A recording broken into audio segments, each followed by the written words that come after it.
Woo! Grace and peace, everyone. Happy New Year to all 10,779 of you all who have subscribed to this channel. I appreciate you so much. We're back. Hope you all had a great start to 2024. And let's get at it. Let's find out what we got going on. All right, pulling down the audio on the other one. Okay, sounds good. All right, so much. That sounds great. I appreciate y'all stopping by tonight. Good to see you, Mark. Always good to see you, friend. From the Pittsburgh campus. Absolute Shar. Good to see you, sister. Grace and peace. Grace and peace. Hopefully you all had a fantastic Lord's Day on today. I had a great day, man. It was a wonderful day. I am deacon of the month this month, so it's hectic, but praise God that I'm having an opportunity to serve my church community, and I enjoy that immensely. So I enjoy it, and we had a great time. And hung out with my family a little bit. Got to see my wife and kids be themselves, which sometimes you just enjoy that all by itself. So that's it. I appreciate you so much. What's going on? Wings of an Angel. Good to see you. Good to see you so much. Thank you so much for all you do, Wings of an Angel. Thank you so much. Good to see Jason Winston in the building. What's up, brother? Grace and peace. Friend, hopefully y'all are having, like I said, a fantastic start to 2024. What's up, RL? Good to see you. Good to see you. And tonight we ain't got nothing to talk about. Well, let me take that back. I got a couple things I could talk about, but I'm just answering questions. So if you have a question, you want to talk about something particular, drop those questions in the chat. Just drop the word question in front of them while I clean my glasses.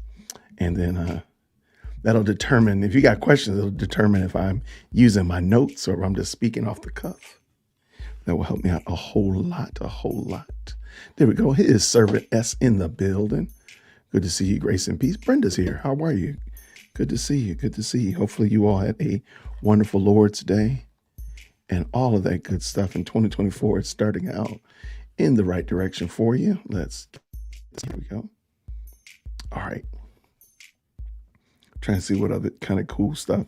So before we get too far, I want to thank every last one of you, all 10,779 of you all who've hit that subscribe button. Thank you very much for it. But not only that, thank you so much for watching the videos, for commenting, for all that kind of stuff like that. It means a lot. It helps the channel grow, all that kind of stuff like that. But more than that, it lets me know that you find value in what I'm doing. So I do appreciate that. And I don't take it for granted. So thank you all so much. I appreciate you all not only watching the videos, thank you for those that have gone on to become members on my Buy Me a Coffee. I really do appreciate that. That kind of stuff really goes far. It helps me to see that, again, that there's more value that I can add, and I try my best to do that. So I do special content there on the Buy Me a Coffee. I've been discussing Ebony K. Williams and a couple other topics there and such. So that's cool. And you also get to join my Discord. So we can sit around and talk on there as well. Now, the Discord people also get, not only do they get the videos ahead of time, but they also get to pick thumbnails and titles, that kind of stuff like that. It's always fun. So check it out. The link is right there in the description. There's Susie Q in the building. What's going on, Sister Grace and Peace? Good to see you. Good to see you. You know what? I forgot about football today, Mark. I apologize. I totally forgot about that. I haven't been keeping up with it, but I forgot. I wonder how my Falcons are doing, how the Atlanta Falcons are doing. I'm pretty sure they're not doing well because I haven't heard anybody talk about them. So that is what it is. So thank you all so much for that. Thanks for the laugh right there. Thank you, Susie. Appreciate you. Grace and peace. Thank you so very much. Check me out there and buy me a coffee. I really do appreciate it. Saints cream the Falcons. Wow, 48-17. Good mercy. I don't keep up with football, and I barely even go watch the Super Bowl. I'm not a big Super Bowl fan. But I do want to see like how the Falcons do. They have done pretty bad. Man, wow.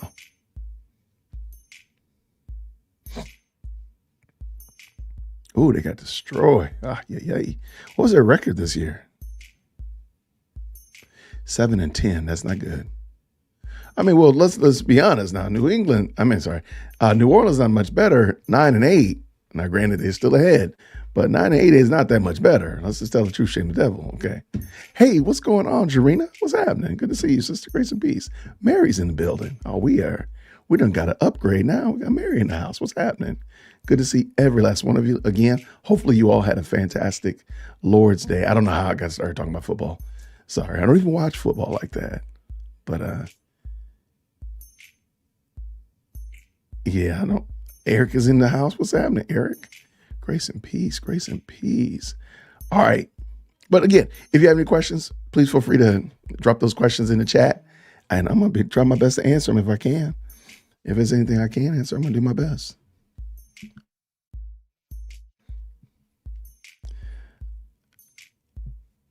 I invited Chad to come by. I don't know if he's going to come by or not.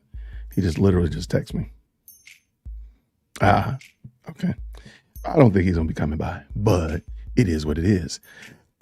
Yes, Deacon of the Month. So at my church, there's one head deacon that's responsible for the worship service and securing the property, all that kind of stuff like that. All the other subsequent deacons for that month are helping him do his job. So actually me and another deacon are co-deacon of the month, whatever. And the rest, everybody else helps out. So every month it rotates, somebody else is deacon of the month. And basically that way everybody shares a responsibility and no one gets hamstrung by, they always have to be at the church because they're the only ones that do it.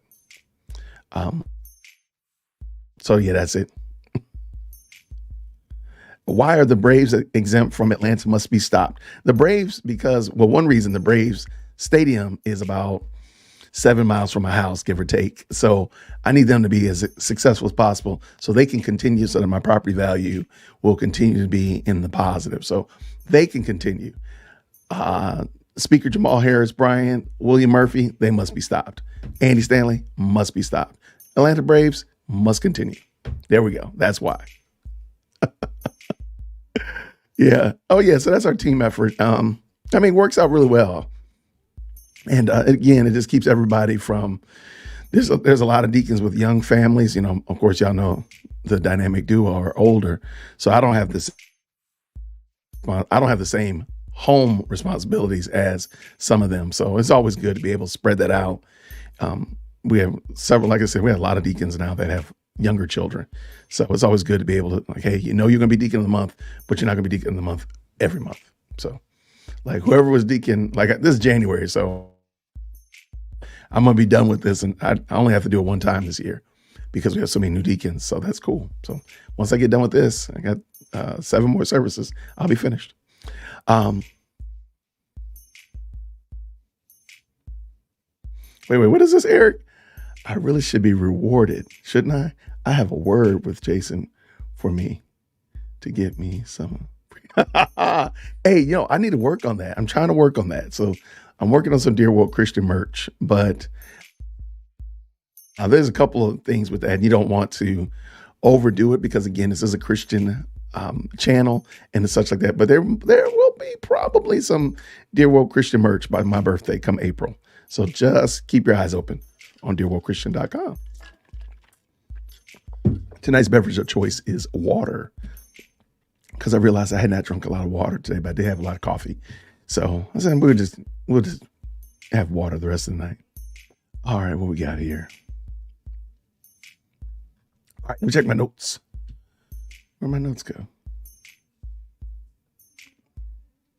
As I said earlier, I do appreciate each and every one of y'all for checking out my videos. What y'all think about the attorney video I did yesterday? I know that's something new. I don't usually drop videos like that on that content, but I thought it would be interesting. The divorce attorney from New York, from Soft White Underbelly. What did y'all think about that? I know what Shara thought about it. So Shara let me know during the live. In the live chat, because I didn't catch all the words there. But Shara let me know, and that's cool. I definitely want to be a good steward of that. But what y'all think?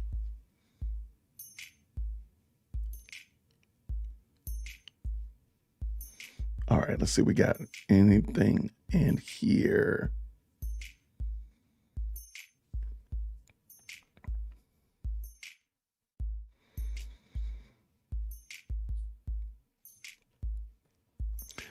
Definitely, definitely. I'm trying to see if I missed anything before. I did not. It's not like I missed anything. But okay, so my interview, not that interview, but the interview with the attorney. What did y'all haven't watched it yet? Jason said. All right. Hey, let me know in the comments when you do actually watch it. It is on the longer side. That's why I dropped it on the weekend. But I'd love to hear what y'all thought about it. It was a Buy Me a Coffee exclusive, and I just said I would share with you all as well, so you can see some of the stuff we talk about on the other side, the member side of the channel. Definitely, definitely. Oh, really? His voice was annoying. You know what? It was different. I will give you that. I can understand what you mean. It was unique. Yeah. And as Susie summed it up. Now I got to remember. I think I might have changed his voice slightly so that I didn't get a copyright strike. It might have been me. I got to go back and look at my notes and listen to it again. So Mary, if it's annoying, I apologize for it, because it's very possible it might have been me. I might have changed it, his pitch of his voice, just so I can beat copyright. Yes. Oh, no question about it. The guy needs Christ for sure. I agree with you. Okay, this is a great question, Susie. Why did he keep calling marriage a technology?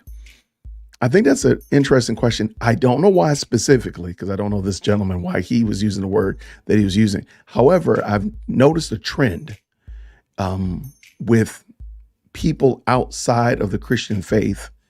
Let's just say even outside of religion as a whole, even let's just say that, looking into marriage, they impose something that helps them understand it, because the understanding of marriage is, in actuality, doesn't make sense to the carnal mind.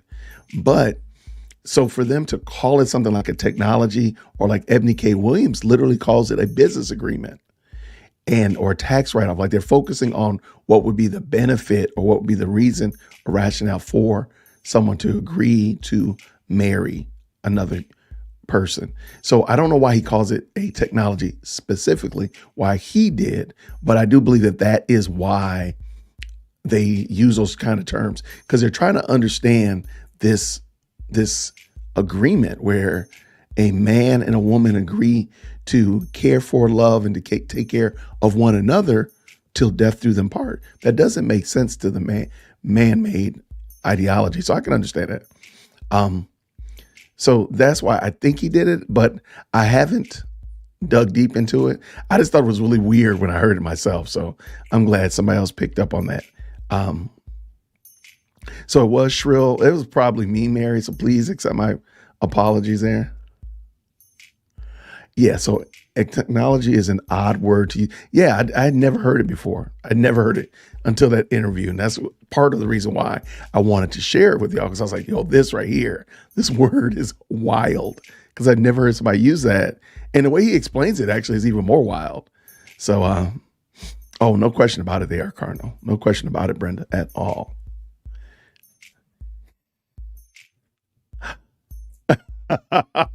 Come on, Future.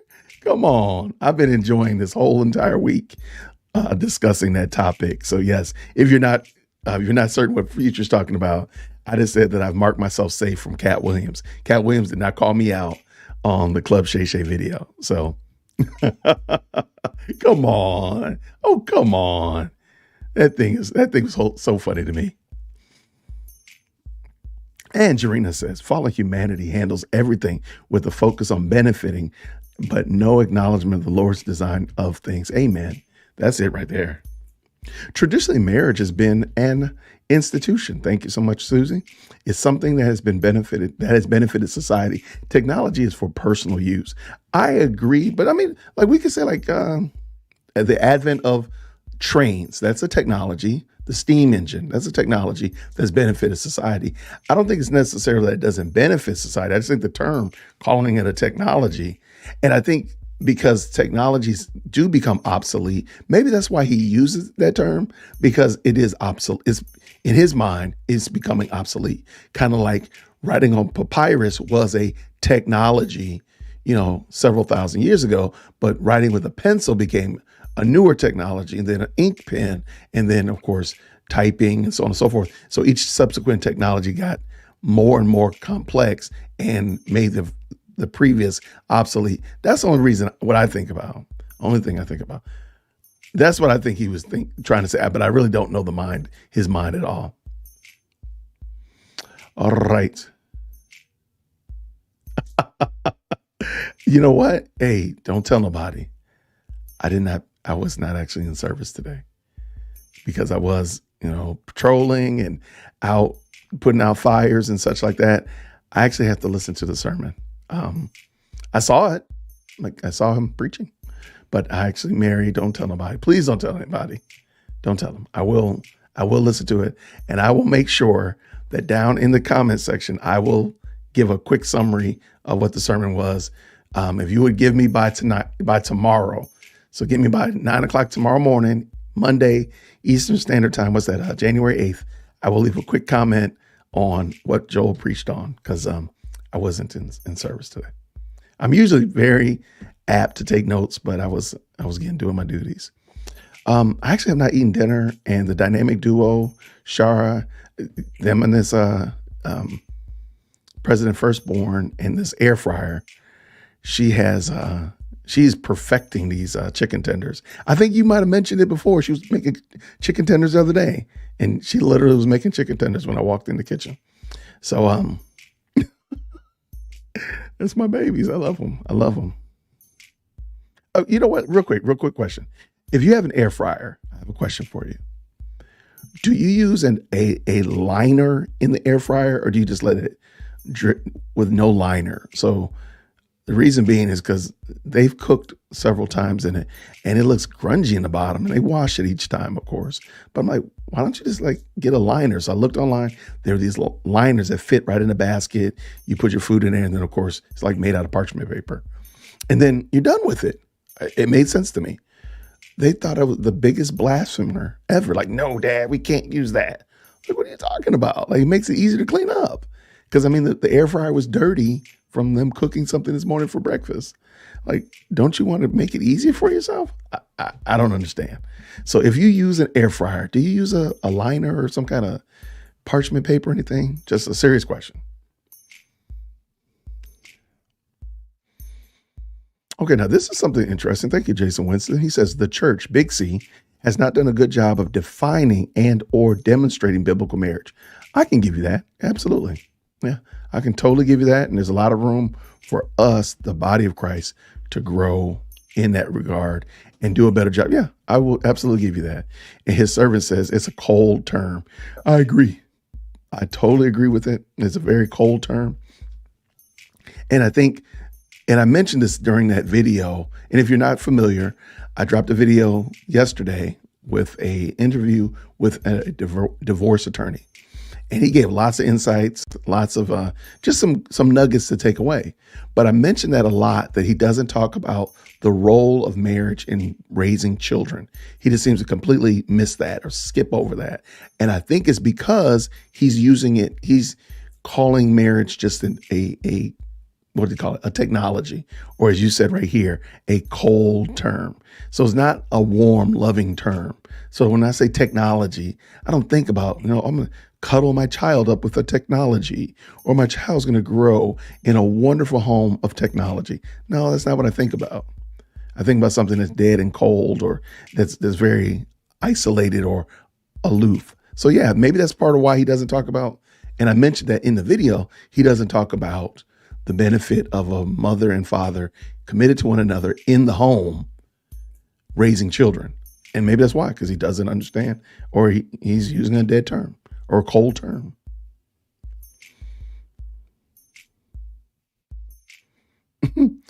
Now y'all eating milk, drinking milkshakes. Yeah, see, there we go. Jarena says you must use a liner. There we go. So call President Firstborn and tell her that, because she disagrees or something.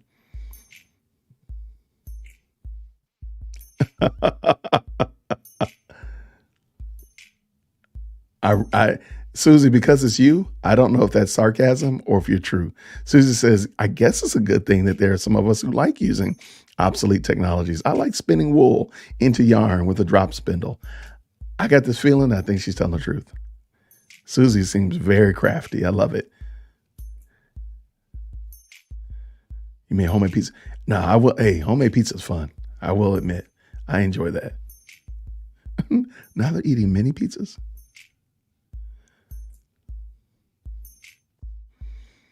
Yeah, see, liners in the building. Either parchment paper or silicone. They need to soak in the basket in hot water and Dawn and use a Brillo pad to clean it. Yeah, I think as they're using this thing more, because they literally just got it out the box a couple of, I want to say it was like Monday or something. So whenever that day is that we were doing a live, it might have been last week, we were doing a live and President Firstborn came in talking about her chicken tenders she had made. That was like the first time they used it. So I think as they're using it more and more, and it becomes a little bit harder to clean, I think that parchment paper, those liners are really going to come in clutch.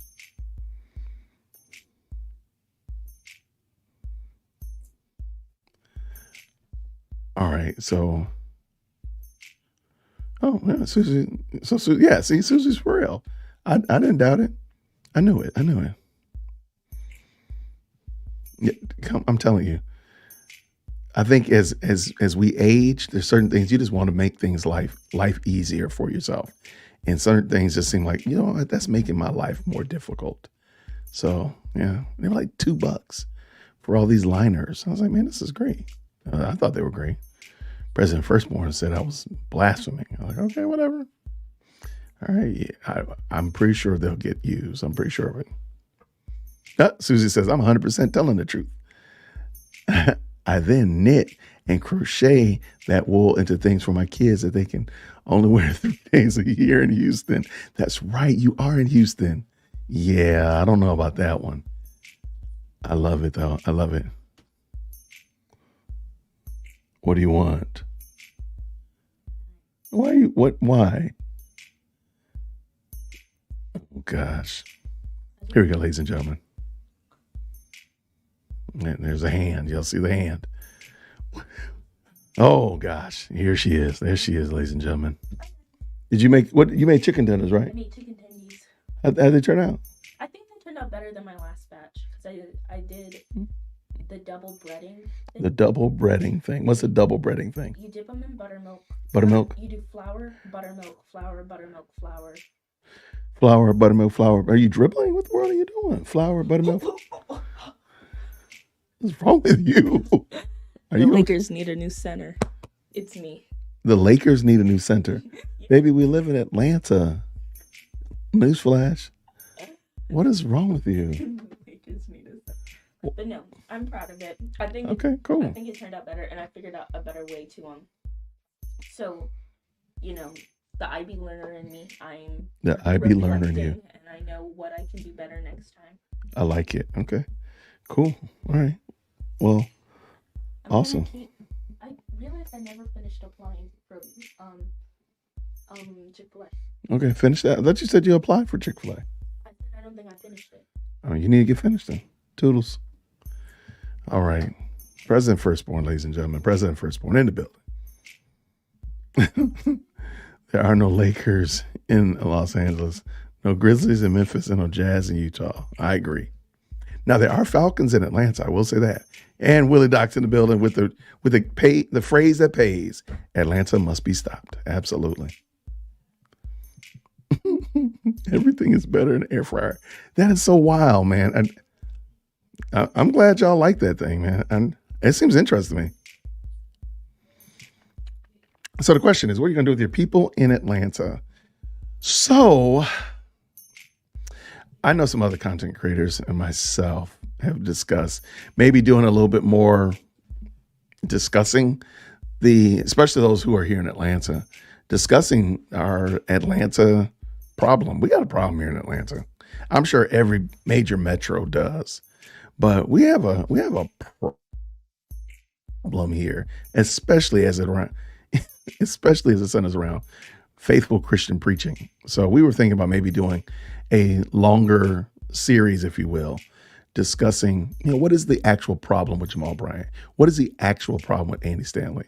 And not just, a cursory glance, but more like a deep dive. So don't be surprised when you see those, because I think that's what's going to end up happening.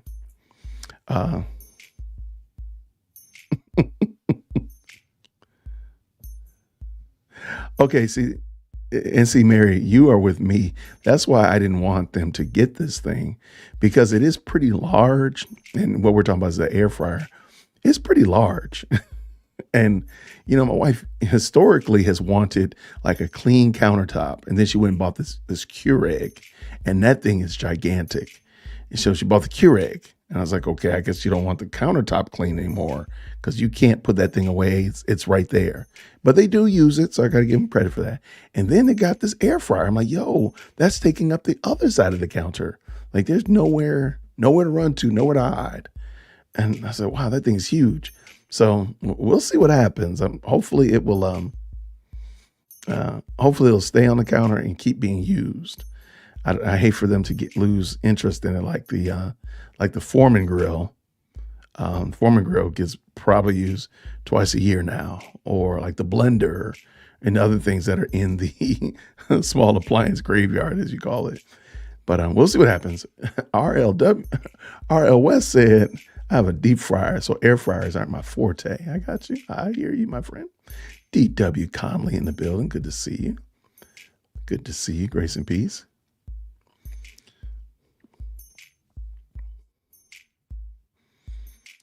Yeah, so like I don't know how big this one is in comparison to other ones. I've never shopped for one. My wife picked it up, and I mean it cooks pretty well. I mean, but I've heard that like there are ovens that have like air fryer settings in them. So I don't know if maybe that's something new.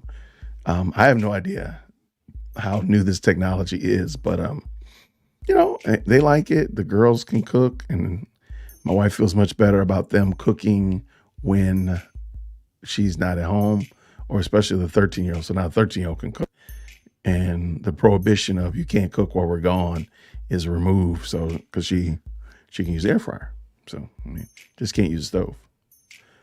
Actually, neither of them really are supposed to use a stove when they're home.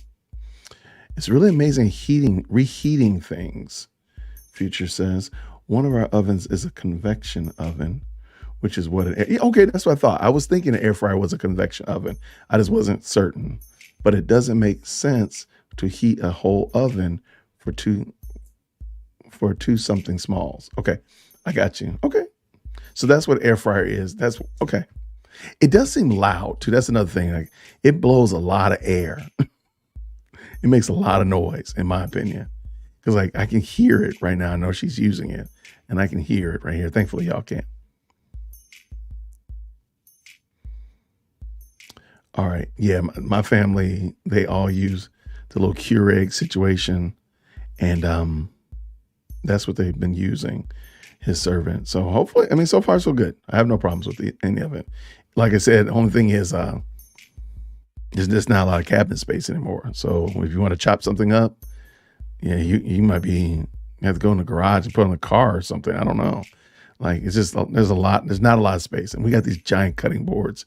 I have no idea why we got these giant cutting boards when we had less humans. I mean, we've had these for a long time, so it's probably time to get new ones anyway. Anyway, yeah, we're not making a lot of salt. We're not using that blender at all. If I got rid of the blender, I don't think people would even know about it. I could probably put it like away in like somewhere else in the house or in storage, and nobody would even know. Pointing out the scammers. Oh man, we got a lot of them here in Georgia. We're gonna do something about that though. See, yeah, Jason says he loves his air fryer, but it does take up a lot of space. Yeah.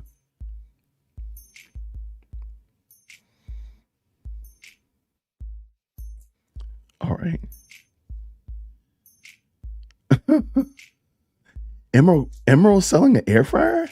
I remember when Emerald Lagasse was the business. Oh my goodness.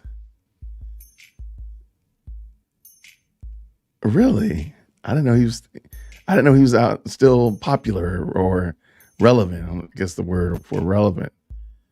That's kind of wild. But yeah, I remember when Emerald was the bee's knees. Yeah, bam. Absolutely. That was him. That was him. But all right, let me look at my notes. Look at my notes. Hopefully you did have a chance on That was on the 28th of December. So about a week ago, give or take. I did that panel discussion with several different YouTubers and content creators. Hopefully you got a chance to check that out. And if you did, hopefully you learned something about some different content creators. We had Kozar come by. We had Josh Roseborough from Fighting for the Faith, Keith Foskey from Conversations with the Calvinists, as well as Tim Frisch. I know I'm forgetting somebody. Kevin Brigham stopped by. Rick Caldwell stopped by. It was a lot. So hopefully you check that out. And I believe I can grab that link and drop it in the chat as well if you didn't get a chance to check those the end of the year celebration out. I thought it was a conversation, just lots of good content creators. End of the year wrap up. Absolutely. All right. Hopefully y'all had a chance to check it out. If not, check it out. Let me know what you think about it. Oh my gosh. Willie Doc. I love you, brother.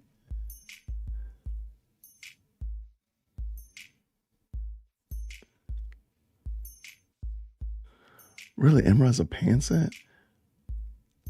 I know Trina's been wanting a new skillet, so maybe I'll go see if Emerald has one. That might be fun. That would be hilarious if Emerald had one and Taylor and Trina got an Emerald inspired skillet. That'd be crazy. All right, let's see. Look at my notes.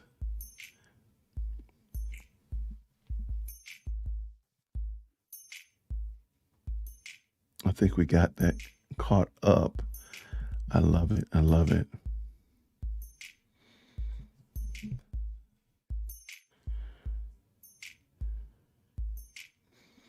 All right.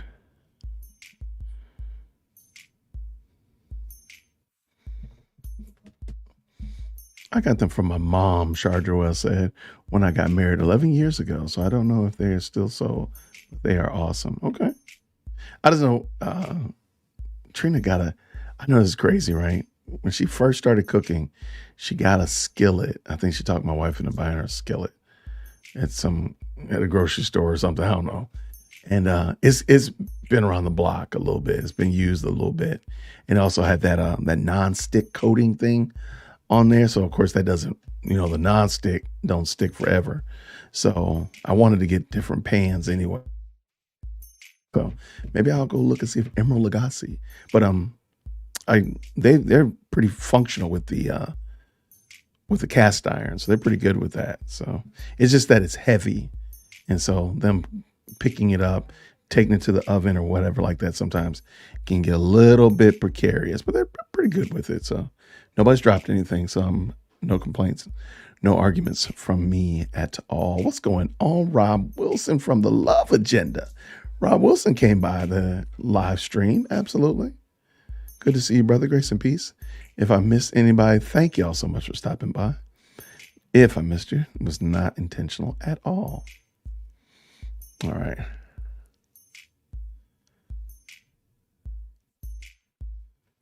All right. Let's see what we got here. All right. Let's see.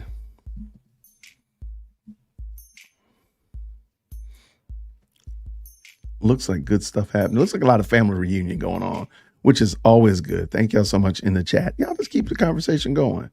It is perfectly fine. I am not going to interrupt y'all one bit at all. Because see, now we got Berean Babes and popped up in the house. Good to see you. Breon Hill is in the house. Good to see y'all. Absolutely. I always try my best to give shout outs to my friends and family as they stop by. I appreciate each and every one of y'all. We're stopping by on this evening. We're just taking the Q&A. If you got some questions, comments, concerns, anything like that, feel free to holler at me. We got Chicken Grease in the building. Good to see you. Good to see you as well. Looking at my notes. Okay. So one of the things is I've been discussing some off-brand, I call them off-brand topics, particularly around marriage and relationships, because that's not necessarily really what Dear Woke Christian has been known for. So I try not to get too far off brand. However, tomorrow I'm gonna drop a short video, just my quick review of Virgil Walker's Virgil Walker's blog post on G3 Ministries on the dwindling trend of marriage. It was really informative. I just give a very quick skim across the top review of it and encourage you to go check out the actual article and give Virgil a listen, because you actually can listen to him read it. It was very informative. Lots of good takeaways there. So if you do, you'll see that tomorrow pop up on the channel. And let me just double check when I have it scheduled. We'll probably do like 9 o'clock ish. So I'm gonna schedule that for like 9 o'clock tomorrow. But it's just a quick summary from Virgil on the dwindling trend of marriage. And I thought it was just lots of good insight. And Virgil's a fantastic writer, so I definitely want to give him some shine. So hopefully you all can check that out tomorrow and get some good feedback and such like that. All right, let's see.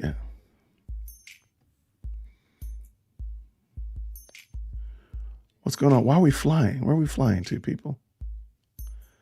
I see people flying, but where y'all going to?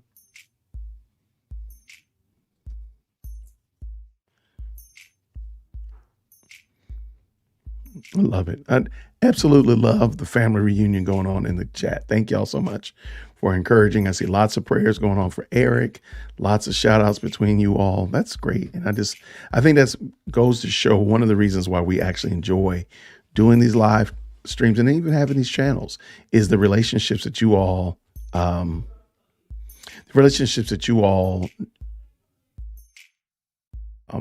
have made and so on and so forth. Yes, Chicken Grease, I did. And I did forward your email on to the proper authorities. I did do that. Let me double check, make sure you didn't send me another one. But the one that you sent me earlier this week, I did send that over to him. Make sure I'm not being honest. Yes. Yep. I sent that one. All right. What we got? All right. What do we have here?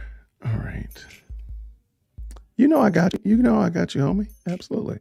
Now, I cannot guarantee that he's going to reply back, but I did forward it to him. So we just got to keep our fingers crossed. Got to keep on praying. Speaking of prayer and something, this book that I am reading is out of this world. So this book is called The Crook in the Lot by Thomas Boston. And this is I'm still reading a book a week, and I've been blazing through this book, and it's very insightful. But so the full title is The Crook in the Lot, God's Sovereignty in Afflictions. And this is an excellent book. If you find yourself, and what I'm going to start doing on my Instagram is actually doing a review, like a minute-long review of the books that I read each week. So I still got my Screw Tape letter right here that I got to do my review on. I'll probably do that in the morning when I get to the studio. But if you find yourself, if you feel like, I'm not I don't feel like I'm dealing with situations that may be afflictions or sufferings or whatnot in your life properly, this book right here will give you a perspective, a whole boost. And the thing I like about Thomas Boston, and I've seen this in other examples as well, other Puritan writers, when they give examples, they rarely leave scripture. So they will give you an example of something and just find it from the scriptures, or give you a quick passage to make their point. I very rarely hear them talk about themselves, about their children, about what's going on in their world at that time, whatever like that. So I think this is a great book. I definitely recommend it to you. It's easy read. It's very well written. I don't know who Christian Classics for the modern reader, because actually what they did is they've modernized the language a little bit and made it a little bit more appropriate, because Puritan writers tend to use a They had a large economy of words, but yeah, that book right there, I highly recommend that one. Um, this is a great question.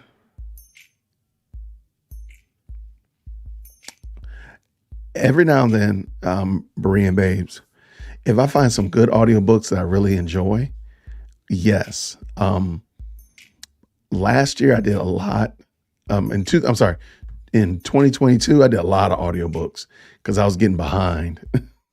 Because work was getting me down and I didn't get a chance. So I was doing a lot of audiobooks in 2022. Last year I didn't read as many and I haven't read any this year so far. I'm sorry, listen to any this year. So usually I do, but I feel comfortable this year. I'm gonna be fine. So I did not start with audiobooks.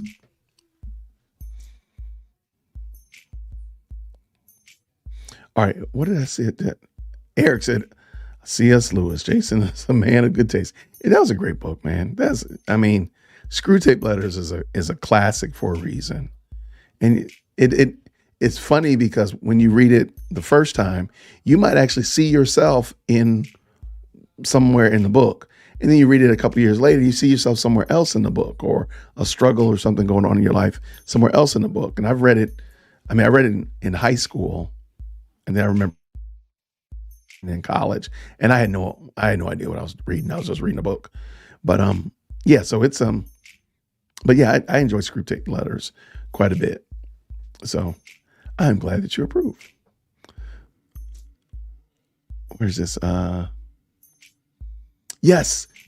Yo, this is a great site. Susie just dropped her here. There's a ton of good audiobooks on this channel. Thank you so much, Susie. Thank you. This is a great site that Susie just dropped right there. Let me pull that up too. Because this is probably where I read most of my books from, if I'm reading them online. Or audiobooks, I'm sorry, let me phrase it properly.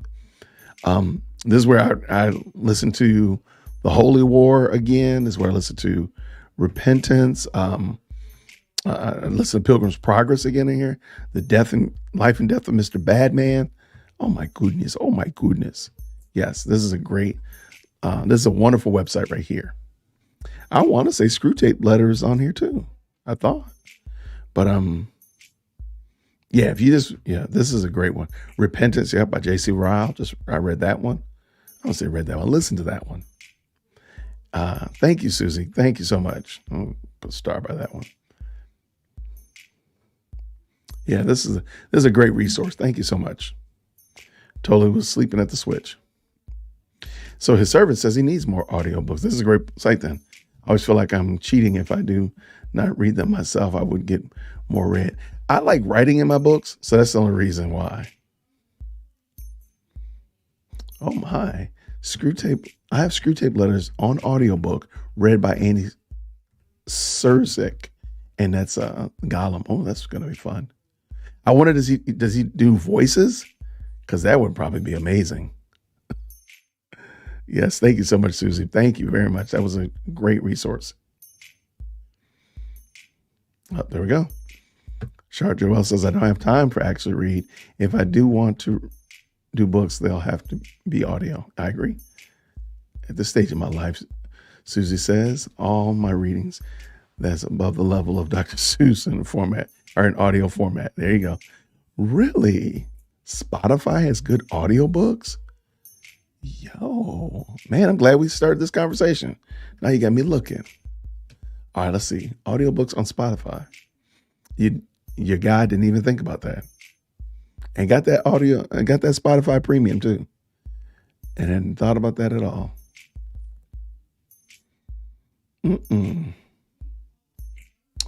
Let's see.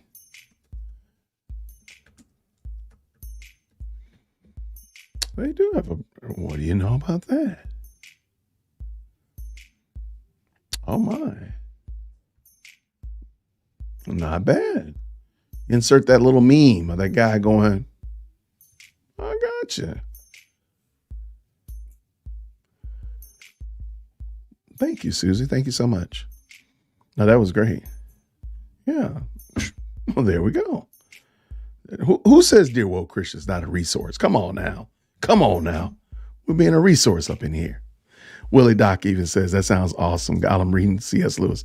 Yeah, if he does voice acting, he does?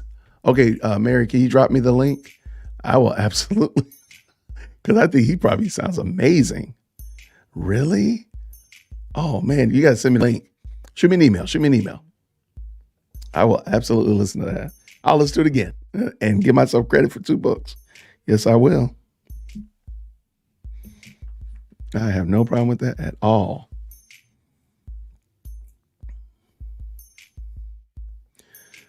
Okay. What's your handle on Spotify, Brianne?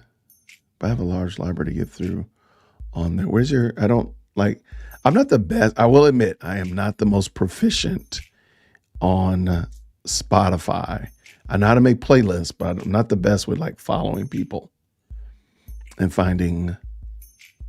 But just scrolling through here, if you have a playlist, Brianne, I will follow the playlist. There, yeah.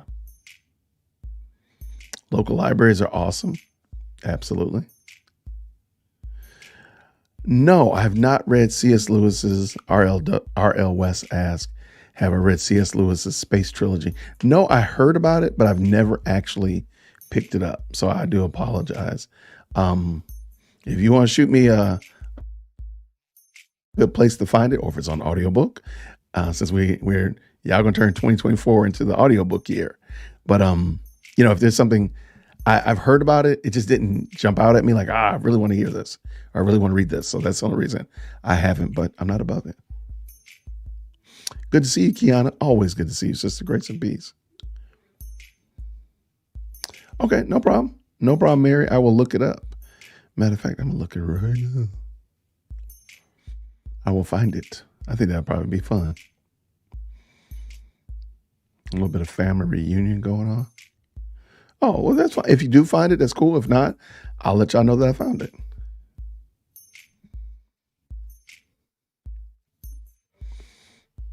Okay.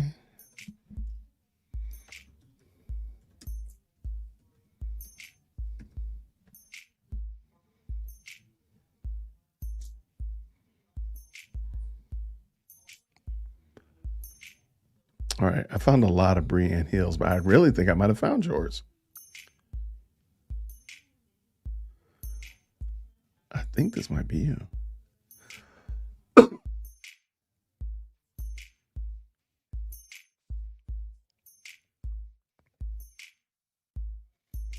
I think this is you. I'm not 100% certain.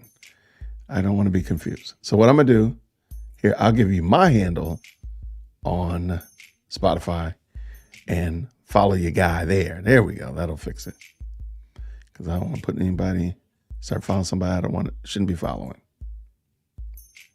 So here's my username on the Spotify.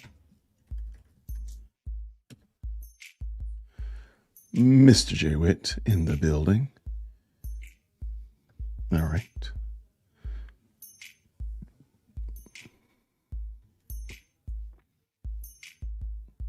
All right. I'm looking for it, though. Okay, so Betty says she's read the C.S. Lewis Space Trilogy. Okay. I'm going to have to look into it. Who knows? I generally read doctrine and theology books, but I did read Screwtape Letters, so that's, a veer off the path. So let's, if it's 24 is going to be the year of audiobooks or something like that, maybe I'll check it out.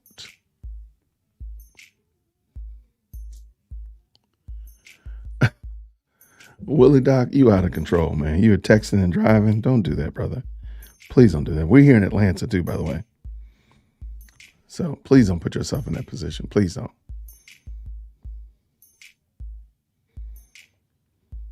It can wait. It can wait. Whoa. Susie found the trilogy.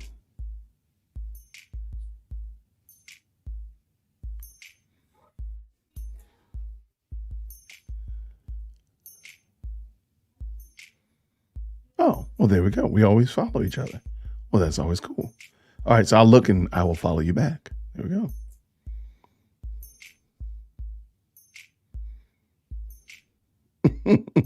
They do, in fact, say, confess your sins. They do, in fact.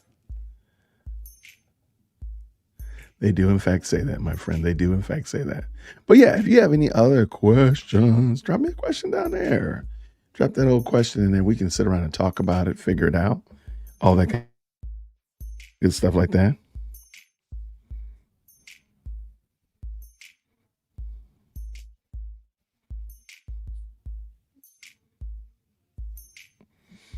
All right.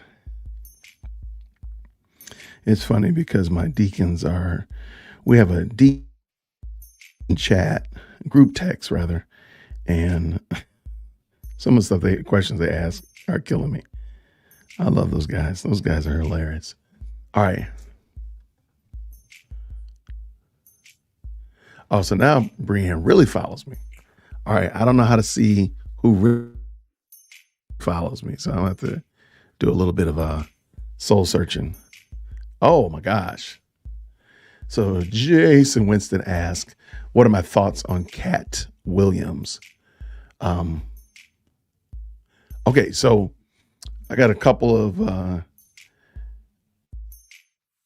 so Cat Williams as a comedian, I have to admit I've never really been a Cat Williams fan, but I'm also not like a super big fan of comedy. I don't like go out and say, "Oh, I'm a fan of this comedian." So I've never really been but I'm not saying that he's not funny. I'm just saying like I'm also not a Cedric the Entertainer fan or Matt Rife fan or anybody else for that matter.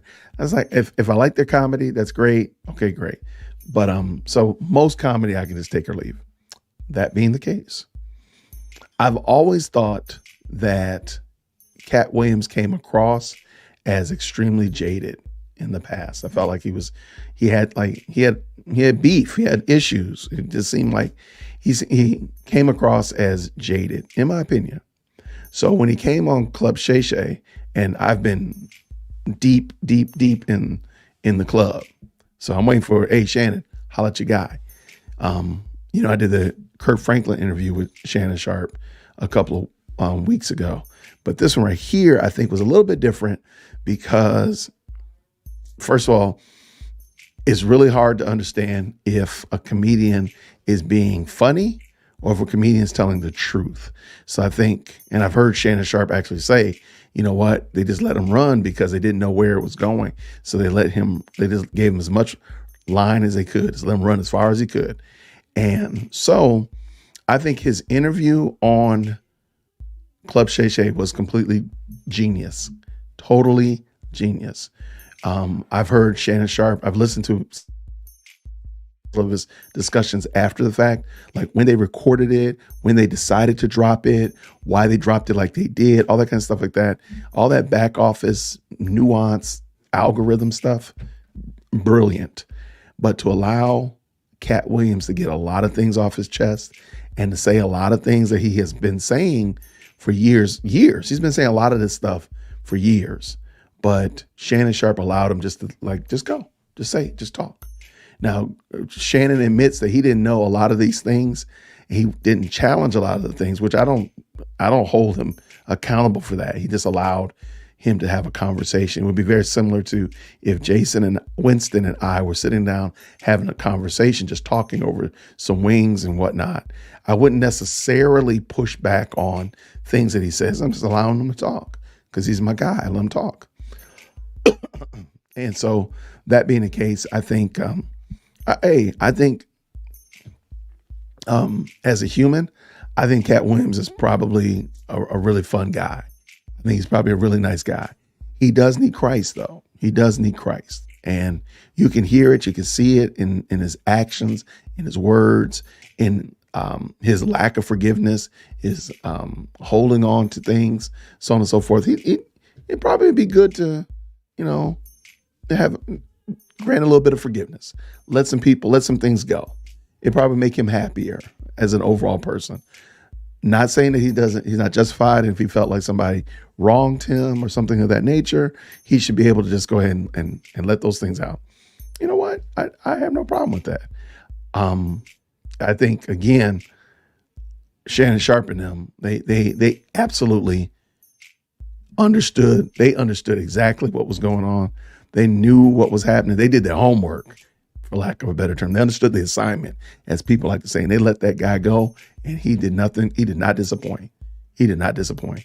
I mean, I just put a short up right before this video came up, before I did live, and it's doing very well. I mean, Shannon Sharpe and them are going to be very properly compensated for their hard work and hard effort. So, hey, kudos to them. Kudos to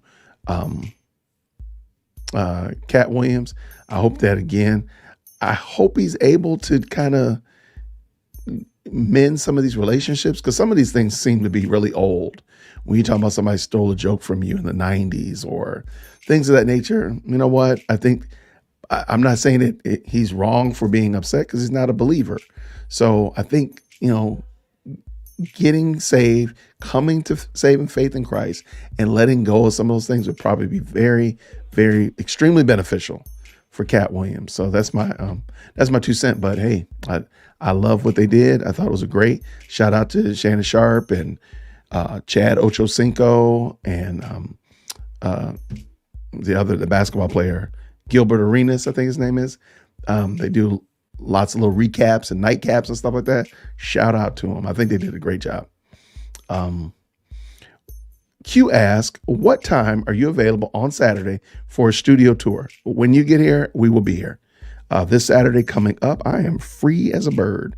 I think I'm just hanging out with the dynamic duo. And since my studio is literally 6 miles from my house, just let me know when you're going to be in town and I'm there. We'll probably be close by anyway. So, yep, I'm there I can be there whenever. So just let me know and I'll put in a book. Mary said that C.S. Lewis went into a short depression after writing Screwtape, that it was making evil sound good. He was thinking upside down. I can totally understand that, especially the end of the book. It does seem like, yeah, I can understand that totally. What is the first thing that comes to mind when you think of ITC, which is the Intertheological Center in the Atlanta University Center, which is the AUC? The first thing I think about is bad doctrine. Just being honest with you, I never have known somebody who's come out of ITC with good theology. And this is even when I was an unbeliever, Willie Doc. I never knew somebody came out of ITC with sound theology. It was always word of faith, mother, father, God, universe, God, praying to trees, just crazy stuff. So whenever I think about ITC, the Intertheological Center and the Atlanta University Center, and if you're not familiar, the Atlanta University Center, AUC, is where Morehouse, Spelman, Clark, and Morris Brown and ITC are located in Atlanta. When I think of those places, when I think of that place, I think of bad doctrine.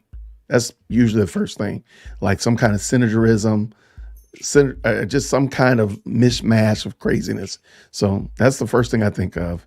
And the second thing I think of is, if you didn't ask for the second thing I think of, I always think about like where it's located on the center is really difficult. Like you don't know where it's located. So I was always like, you always just stumble upon ITC. Like you never say, oh, I'm going to ITC. You stumble upon ITC. That's just my thoughts. So good catch though, man. Good one. Jason Winston said that Cat is exposing lots of people. He might come up missing. It's very possible. And I hope he comes to saving faith before he ends up missing. Cause I mean, I want the best for the man. I think I think his intentions are good, but I do think that he's somebody that he comes across as somebody who's given out a lot. He's given out a lot in regards to other people, and maybe he's been taken advantage of, whatnot. It comes across like maybe he's just upset about that, and he wants to get that made right. So hopefully he'll come to a place of being able to forgive people, ask for forgiveness, be gracious to people, and then move forward. So that's my prayer. What we got? Yeah. The Intertheological Center. Absolutely praying to trees. Absolutely praying to Mother, Father God, praying to non-binary God. I'm sure now it's non-binary God. I promise you. As sure as my name is Jason, it's non-binary God. Yeah, that place is a train wreck. Yeah, you're correct, DW. You are 100% correct. And the Atlanta, I'm just trying to tell you. I'm trying to tell you. Yeah, don't. But again, like that, ITC has never had good theology. Never, never, ever, ever, never, ever. And when you couple it with the fact that it's the quote unquote theological hub for a lot of the colleges here in the Atlanta University Center, Morehouse, Spelman, Clark, Atlanta, and Morris Brown, you quickly realize like, yo, that's probably why. So if you think about it, that's why Jamal Bryant is so bad in his theology.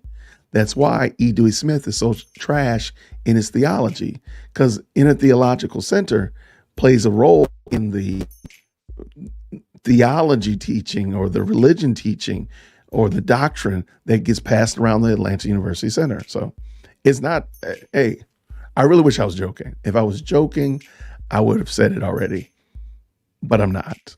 Yeah, praying to trees, man, that's so, oh my goodness. And this is back when I was in college. So we're talking before 2000.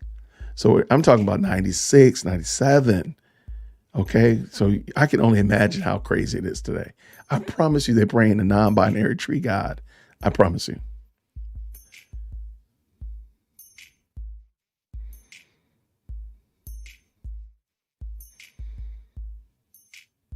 Wait, what did you say? What did I say? Wait, what did I say? I said intertheological. Oh, it's you're right. It's interdenominational theological center. What did I say? Intertheological center. I apologize. So somebody gonna get me right there. Clip me in there. Clip me in there. What did you say, Brianne? I am not joking when I tell you I had someone tell me my dismissal of Mother God and Father God and New Age belief was because of my thyroid. Okay. Okie dokie.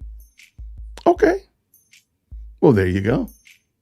I don't even know where to go with that one. That one right there, we gotta let that one ride. We gotta let that one go. Go forth. I don't know what to do with that. People will come up with their own craziness. And that was another thing. So this will be the third thing I think about, Jason. I know Willie Doc asked me what my first thing I think about. I think is bad doctrine.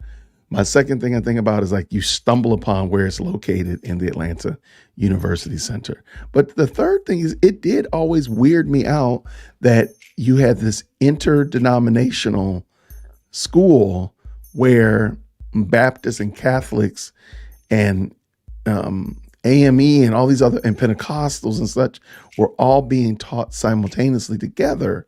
And it just always seemed odd to me.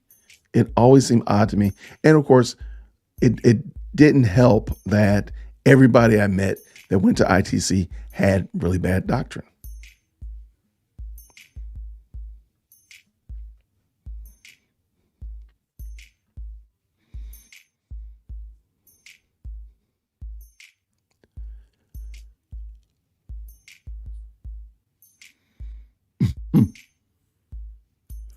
Okay.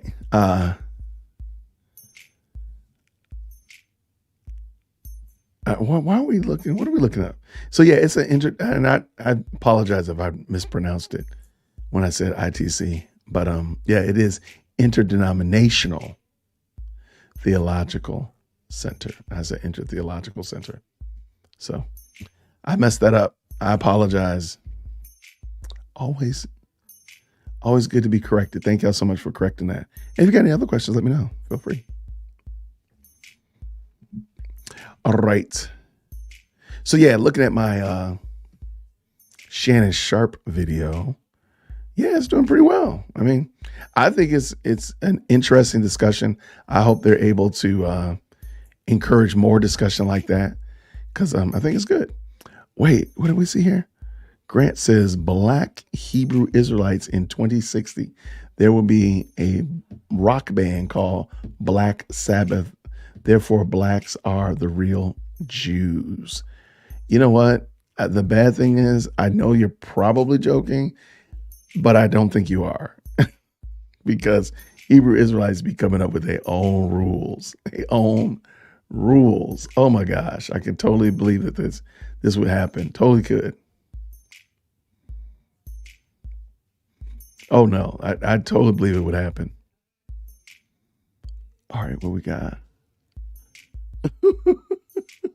Willie Dyke said the ITC, the ITC building is creepy. Yeah, and again, like where it's located, I don't know if I can find a picture of it. But where it's located, you just don't. You're not going to drive there intentionally. Like you're going to stumble upon it. Like, oh, there's ITC right there. Yeah, I mean, just where it's located between Clark Atlanta and Morris Brown, you just never find it. I never did. I didn't have to go there, thankfully. I didn't have any classes there, but it's just like where it's located. It's always seemed to be like off the beaten path. It just never made sense.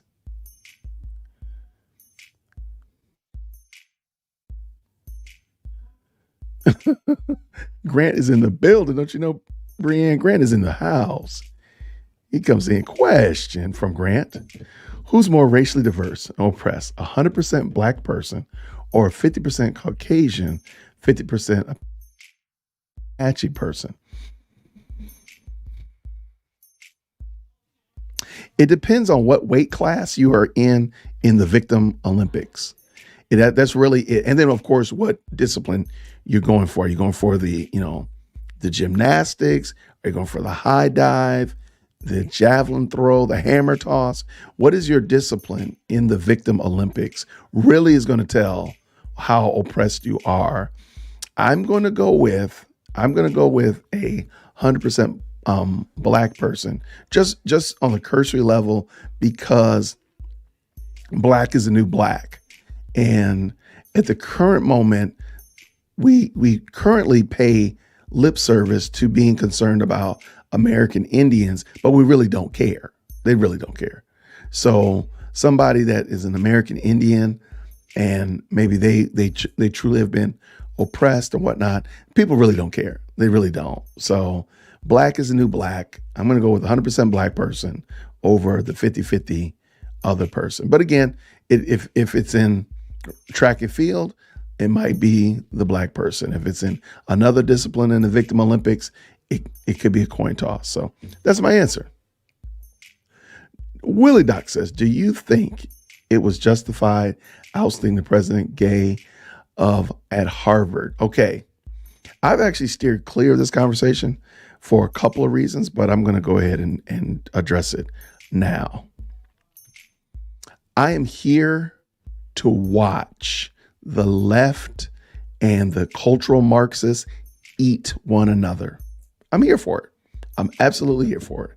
If you make decisions based on partiality and then use partiality to make other decisions that adversely affect that person, or the partiality can be, imposed upon you based upon another decision, I'm here for it because you were wrong to start with.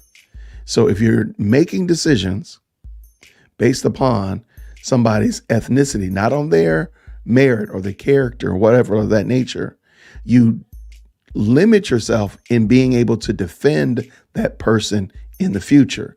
What I mean by that is, if President Gay had been hired for her character and her moral standing and her ability to bring funds into the school and so on and so forth, they could lean on those strong character traits when the storm happened. So if she said something off color, or she said something maybe that wasn't socially acceptable, they could easily say, we understand, but because of her long history of being a XYZ type of person, we don't think that this is indicative of her character. Therefore, we're not going to move and throw somebody out because they said something that we might have disagreed with, or that the victim du jour did not like. But you can lean on that. But because you only hire people now we're only hiring people based upon externals, and there's not character, there's not morals, there's not a long track record of being successful in various and sundries. So then when things fall apart, you don't have any ground to stand on. So you can't say, oh, wait, she's got good character because you hired her because she was black. Oh, she has a good moral compass and she's able to bring funds. You hired her because she was a woman. So you hired for these really ancillary externals, and then you put yourself in a position where now you got egg on your face. So in my mind, I don't think I'm here for it. I'm here to watch y'all eat yourselves. I'm sorry. And maybe, just maybe, common sense will start to prevail again, where we actually hire people. We actually bring people into roles. And good gracious, don't get me started talking about Disney. Okay. But we bring people into roles based upon what they can actually do, not because they check boxes.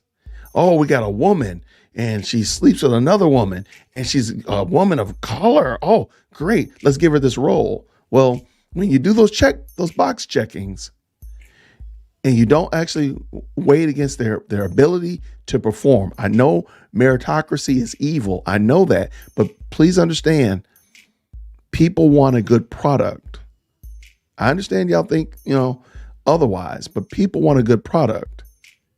And at the end of the day, if you're not able to give a good product, people are not going to be pleased with it. And it doesn't matter if you're black or white or whatever your nationality is, your ethnicity is, your people group, your gender, your lifestyle choices. All that stuff can be put on the table if you can do the job, but you haven't proven that you can do the job. And therein is the problem. Now, I don't know how well, let me bring this back up. I don't know how well President Gay was. Everybody, becomes, an expert in a topic when it hits the fan and gets in the news cycle. So I don't actually know much about President Gay. So I don't know how well she was doing her job. However, it's pretty clear the reason they hired her was because of those partialities and externals. Now, those partialities and externals are biting them in the butt. I'm here for it. And by the way, Willie Gay, Willie Doc, I disagree with our president, Morehouse president, who said, who had a statement about President Gay. I disagree with him.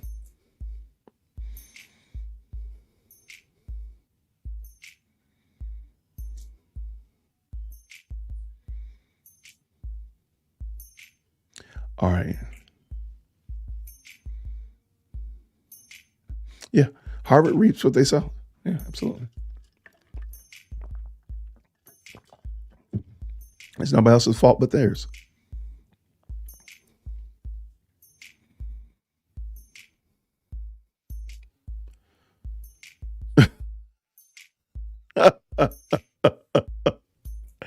I love it. I love it.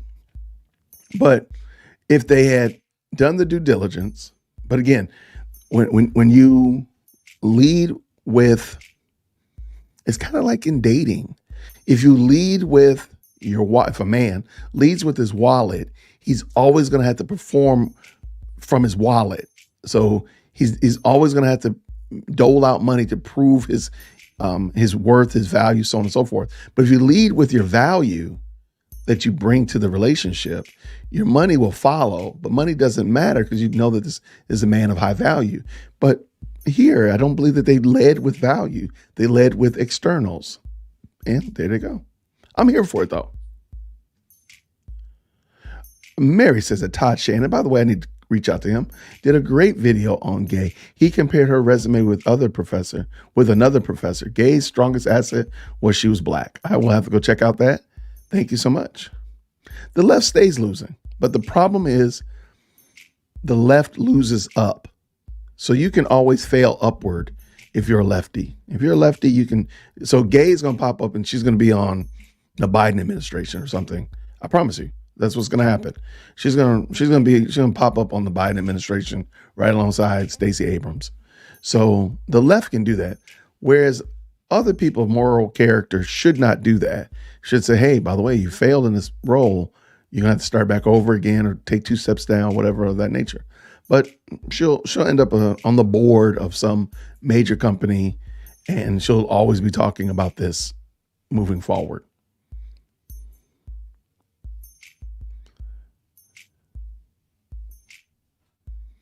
And Susie summed it up very well. As far as I've seen from Gay, from issue. She was hired because of her being a black woman. Okay, external, something she did not have control over. She didn't have control over her ethnicity or her gender, but she was fired because she had low morals and values. Those are her choices. So see, that's the thing that people are overlooking.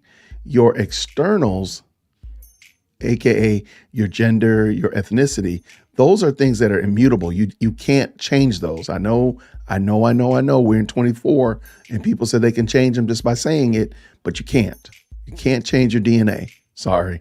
However, your choices, your moral decisions, you can change those all the time.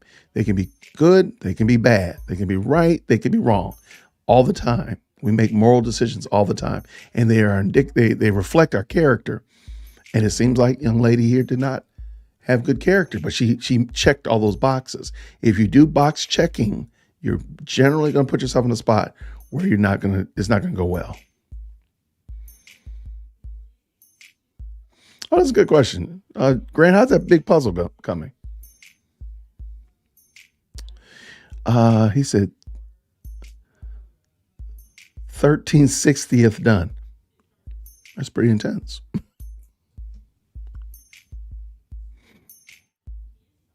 Okay, so they said she was not fired. She still makes $900,000 a year. Good gracious. All right, D.W. Connolly says, question, don't Hebrew Israelites know that Caucasians have been enslaved in Middle Eastern countries throughout history as well as, or do they overlook that? They don't care. I'll just tell you the truth. They don't care. They don't care. The only thing that matters is the highly melanated. That's the only people that matter. That's it. They are the quintessential racists. If we wanted to know, like the classical definition of racism, believing that one people group is better than another people group based upon externals, Black Hebrew Israelites are racist. Period. End of conversation.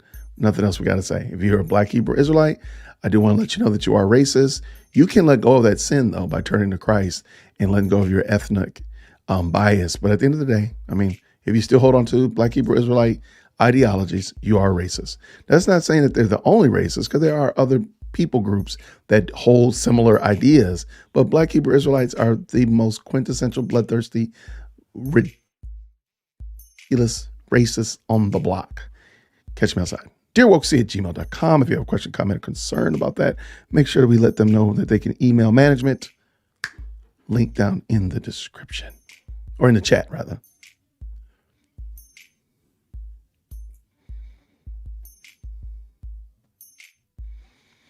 All right. And the doc says, question, what foolishness did our Morehouse president say? I think I blocked those emails because I can't. It was an Instagram post. Let me see if I can pull it up. I'm not going to commit a lot of mental energy to it, but let me see.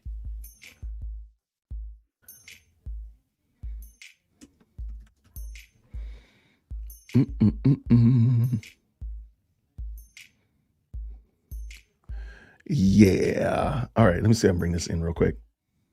Okay. Get that out the way.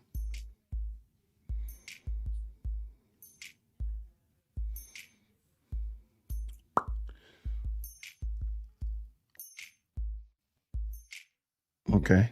All right, cool. That worked. All right. So President Thomas says Dr. Gay was targeted because as a Black woman, she physically, more than ideologically, embodied a reality that frightens those fearful of a country whose leader reflects our multicultural reality and is committed to addressing our inequalities. All right. So that was President Thomas of Morehouse College. I disagree with that. There's a time and a place to say things were, targeted and because of fear. I think there's a lot of buzzwords in here. So I disagree with President Thomas here. She wasn't fired. She did resign, it looks like. But yeah, I don't. There has to become a time when we stop leaning on the narratives that everybody is against one other. It's us versus them. It's the Hatfields and the McCoys. It's the West Coast versus the East Coast. It's the this gang versus that gang. We can stop that. We really can. All we have to do is just stop it. We really just have to stop it. And we can look at it and say, hey, this person did not represent the school in the way that they wanted to, and they wanted her to resign. That's it. Because I promise you, if Dr. Thomas had a similar situation arise and he was let go, he would want, I'm sure they would try to find some way to make it us versus them, Hatfields versus the McCoys, rather than just saying the person didn't represent the school and they asked her to depart. That's it. But I mean, there's tons of, kudos to the president. And how I feel. I got my Morehouse sweater on right now. I love my alma mater. And but at the end of the day, I don't love my alma mater above truth. I don't love my alma mater above what is right. And therefore, I have to say, like, we're wrong in that. But he shouldn't even have gotten involved in it. Just, I would have probably just left it alone. That's just me. And Susie just says it. Right. Money comes and goes, looks fade over time. Character is what lasts. Absolutely. Yeah, it is Todd Thinks. Yes, Todd Thinks is his channel. The left is always failing upwards. Absolutely. Umar Johnson will give her a job. The problem is Umar Johnson ain't got no job. Like, good gracious. I've had several of his apologists come in my channel, and they say some of the most bombastic stuff, man. When you ask them, hey, can you tell me what he's done that you're so proud of? And hear me. I'm not saying that the man has not done things on a micro level. I'm not saying he hasn't fed the homeless. I'm not saying he didn't walk an old lady across the street. I'm not saying that. All I'm saying is that's just being a nice person. That's being a good person. What has Umar Johnson done that's set him apart from anybody else? Any other run-of-the-mill man that just does the right thing? What has he done that sets him apart that he should be he should have this name recognition, that he's going left, right, and center all over podcasts and such of that nature? What is it? They won't tell you. Well, thank you, Mary, for liking the video. Thank you so much. Appreciate you. Please make sure you like the video.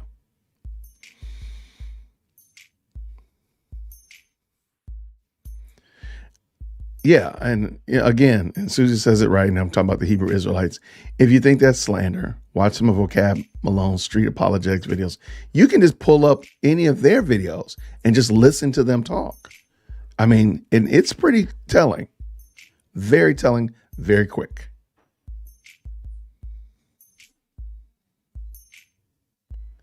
All right.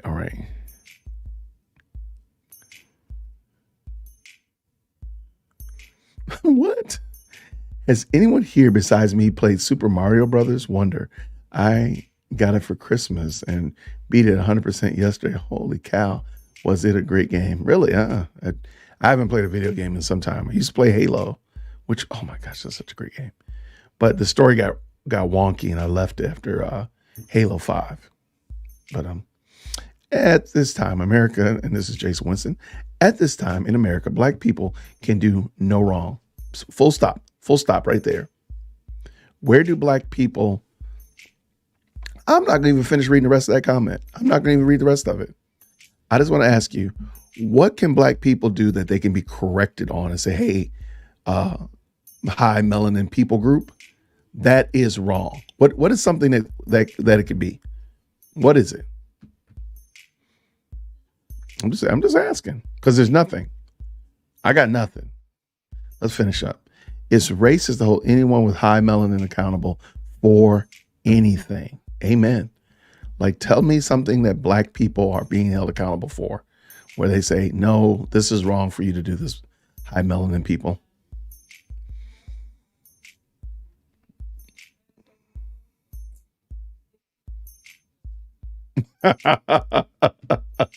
Garvin says, Jason, your favorite person, Vivek, uses the phrase blowing woke smoke.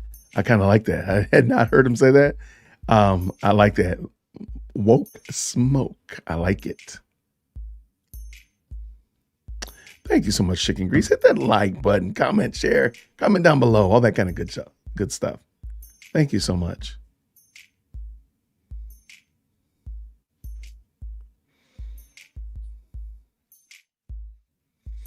Yeah, I don't actually I don't like Black Hebrew Israelites.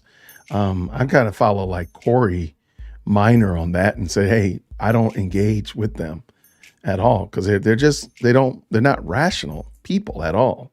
I would much rather argue with a lump of coal than to have a discussion with a Hebrew Israelite because they don't even try to make sense. The only people I think are less gracious to make sense are atheists. Like they know that they know what they're saying isn't correct. I mean, they know grammatically this is not the way the word is being used. They know the basics, second and third grade grammar, and they're just awful. So I think it's actually a coin toss between Hebrew Israelites and atheists. I know they're gonna want to come out there. That's fine.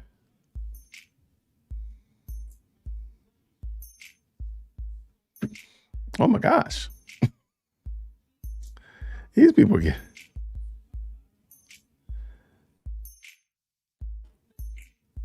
Vivek gets a side eye of fellowship, really? Okay. Hey, let me tell you. There you go. I engage with anyone because you're gonna get this gospel. The only reason I don't is because I don't want them in the comment section leaving these long, lengthy posts because they don't think when you say, hey, leave short posts, get to the point, quick, 5-sentence paragraph tops. They don't do that. They'll leave like, 9-page scrolls. Like that's not going to work. And nobody reads that. Like I'm not going to read that at all. So that's why I just say, hey, I don't even got time for you. I try not to engage them, but I mean, Rick does. And, but yeah, I don't mess with them. They can go kick rocks.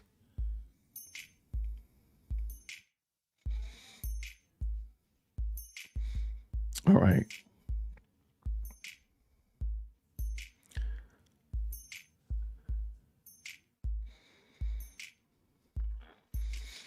So somehow or another we're talking about Solomon. I see Hebrew Israelite said something crazy about Solomon.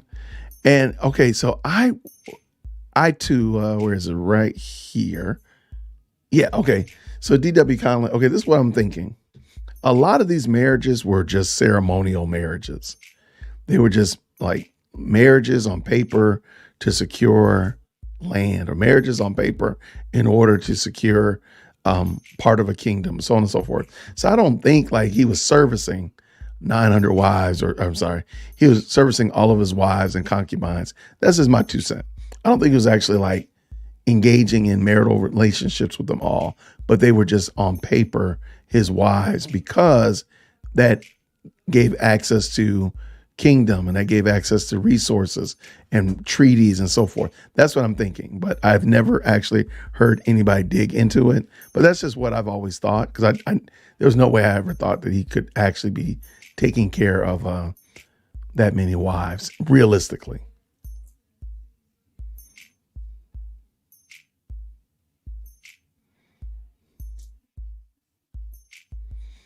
All right, what did Chad say?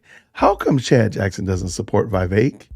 What does he know? I don't. Oh, that's interesting. I don't know. And I'm going to ask Chad. I'm going to send him this picture right now and say, answer this. People want to know. All right, I'm going to send it to him right now. And hopefully we'll hear back from him. I think that'd be a good question. The people have spoken. I know he's on a live.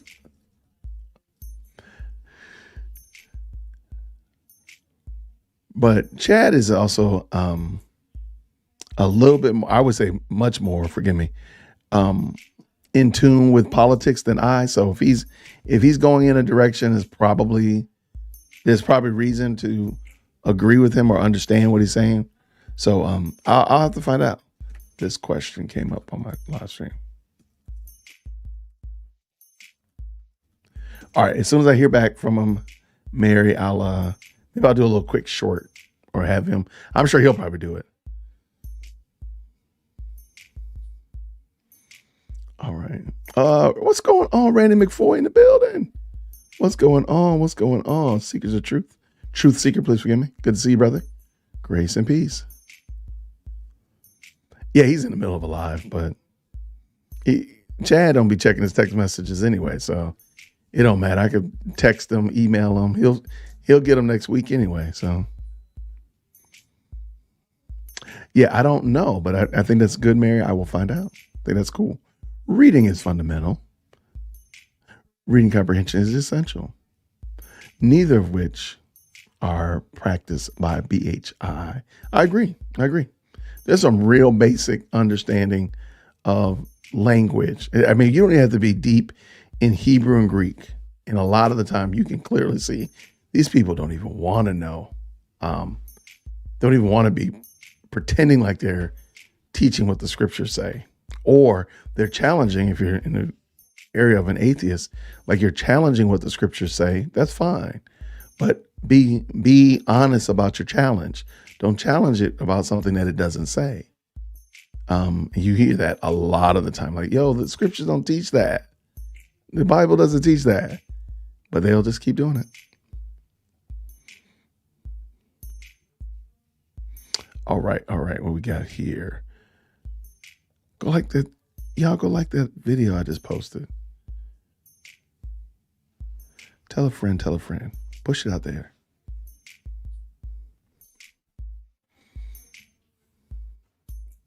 The words until and confuse BHI. I wouldn't be surprised. I'm not surprised. One iota. Not a bit. No bit. Not surprised. And then you get into extra things that they add to it, and then we're off to the races. Then they just lost like a ball in tall weeds. So, what do we say? BHI is one shanda away from Islam. That's fair. No argument for me. No argument.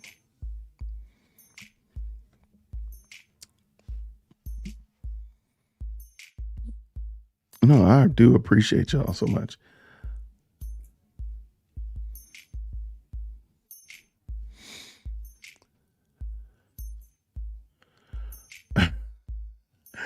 Jason Winston, this is Kiana Shaw. Jason Winston, and he used almost vibranium, the Bo skinny guy with the funny name comment. I think you're talking about, I think his name's Bishop Nathaniel, and he was talking about how Europeans have pillaged Africa and they took the vibranium. Like, yo, stop that, man. Stop it. Just stop it. Vibranium's not real. It's a mess.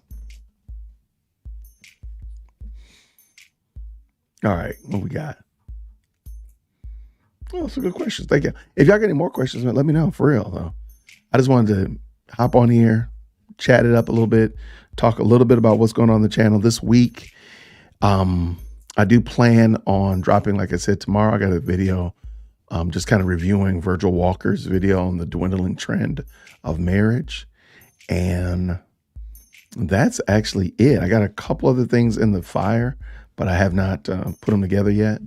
So hopefully I'll get those done sooner than later. I got a long recording day on Wednesday. So tomorrow we're doing a mic check in the studio, make sure everything works right. We're going to do a double check and do a promotional on Tuesday. And then we got a long recording day on Wednesday. But we'll get back into the flow of things. I'm looking forward to getting back into the groove of things. What?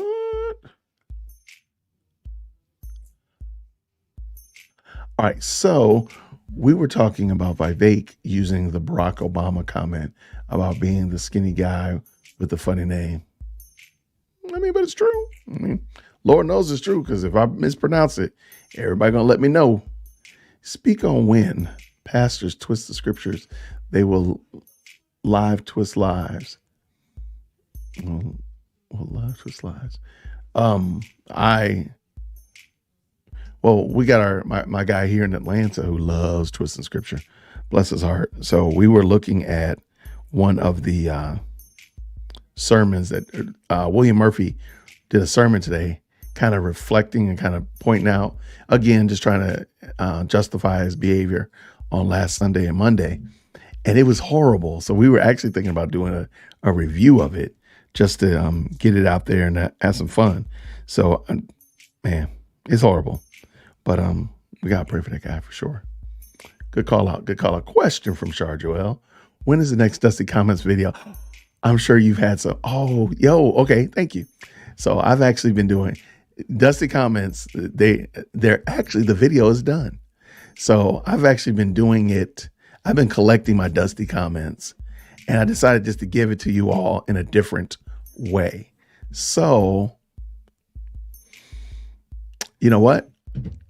I will, if I get 3 more members on my Buy Me a Coffee, I will do a Dusty Comments unit on Friday, and y'all will like it because it's pure comedy. So, Dusty Comments unit on Friday. Give me 3 members on the Buy Me a Coffee. Help a guy out. That would be fantastic. But yep, I'm gonna do it on Friday. So let me. Shara's gonna hold me accountable. So Lord knows she ain't gonna let me forget. So I'm gonna do Dusty Comments on Friday. But I need some more too, so I want it to be a good lengthy one. I think at the moment it's like 7 minutes long. But I'll add some more pizzazz to it. I got time now. Thank you, Shara. There you go. Let it be said, man. We here at Dear World Christian, we hear the people. We listening to the folk. That's it. You're gonna enjoy it. I might need to drop it on my Buy Me a Coffee too.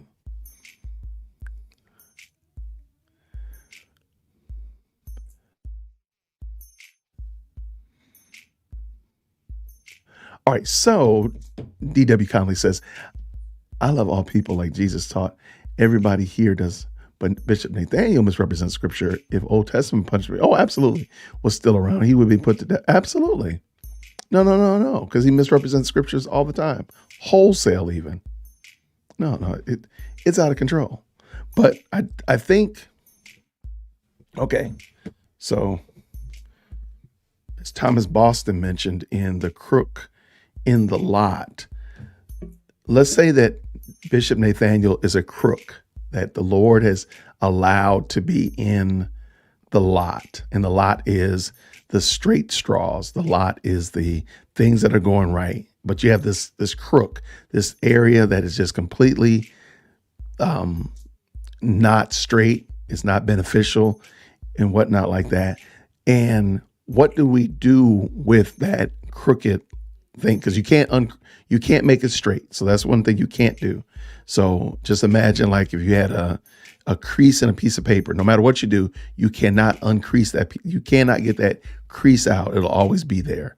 The crease, even just a remnant of it. So don't even try it. But what do? You pray. You recognize that the Lord has allowed this crook to be in your life, and you make adjustments accordingly. So rather than try to focus on changing the crook, because you realize the Lord, when he decides, he'll change the crook. The Lord can straighten out a wrinkled piece of paper. Okay. So the Lord decides he can do it. But our job, our responsibility in the midst of a crook, which is funny that it's called a crook now I think about it, in the midst of a crook like Bishop Nathaniel, is to continue to keep our eyes focused on Christ, recognize that God has allowed this to be there, and our responsibility is to remain faithful to him, not to focus on Nathaniel, to remain diligent in God's word and our study, not what the foolishness that's being spouted by Bishop Nathaniel, those kind of things like that. So that would be my admonishment in that regard. But yeah. What is Jason Winston saying here? Do you think that Dr. Gay will get a job teaching Dr. Umar Johnson School? The problem is there's a fallacy there. There's a fantasy there. And a fantasy is Dr. Umar Johnson School. He won't, that school will never open up. Never. It won't. because it's been better than 10 years. That man's been collecting checks on that school, and he's no more started that school than flew to the moon. So I have no hope that he will ever do that. Now, I do think this is true. Betty might be onto something. She might be on Michelle Obama cabinet. Now that could be true. May God have mercy on us if she ever became president. But I'm just saying. All right. What did you say, Q? Did you see the asparagus prophetess? She uses asparagus to tell the future. Say that we will have our first woman president. Please stop. Q, please stop. You just talking. You was watching Veggie Tales, falling asleep last night. That's what it is. Please tell me. Please stop. Please tell me you're joking. Asparagus prophetess? Use asparagus. I mean, let me pull this back in here. Please tell me you're joking. Q, please tell me you're joking. Please tell me you're joking. Nope, she uses asparagus. Q, please stop. These people are out of control. Okay, but let's just be realistic. If you were a betting man or woman, and they said, hey, in the next 5 presidents, do you think that the next 5 presidents will be all men, or that there will be a woman in the next 5 presidents? Lord tearing and allowing America to last. Will there be all 5 men, or will there be a woman, in at least one woman? I think most of us will probably say, yeah, it's probably fair to bet. It sounds like a pretty good bet that there'll be a woman president. You don't have to be like super spiritual to say, yeah, that's probably gonna be a woman president. Good, bad, or indifferent, Republican or Democrat, blue or red, it's probably gonna be a woman president. Like what? Q, please tell me. I don't want to see a asparagus prophetess. Now I'm gonna go look it up. That makes me sad. I don't want to do this. Asparagus prophetess. I don't know how to spell asparagus.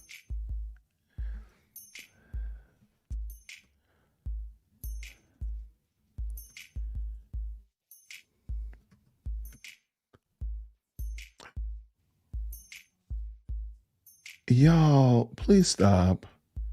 No way. Okay, this is not okay. I found the wrong one. Thank God.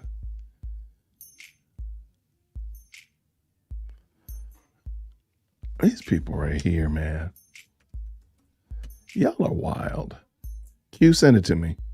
Oh, I think I found it, but I don't know where she's talking about it. And this is 8 minutes long. I ain't got no time for this. I think I found her. These people need to whole stop. This is witchcraft. This is witchcraft. This is not Christianity. This is witchcraft. Yeah, I'm pretty sure I found her. But I don't know where it is that she's talking about.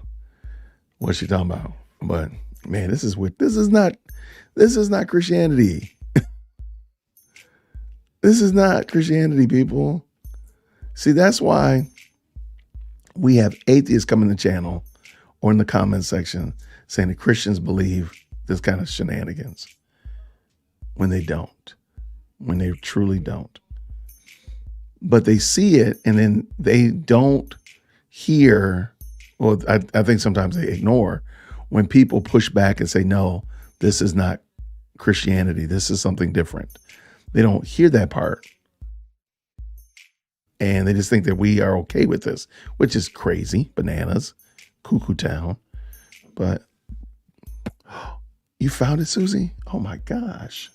Okay, the thing won't let me grab the link though. Oh my gosh. If this is real, yo, stop this craziness.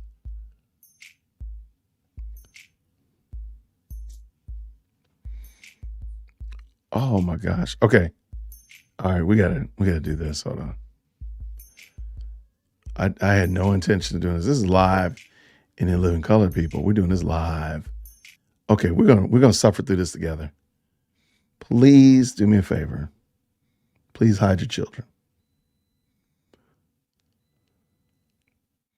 Oh my gosh.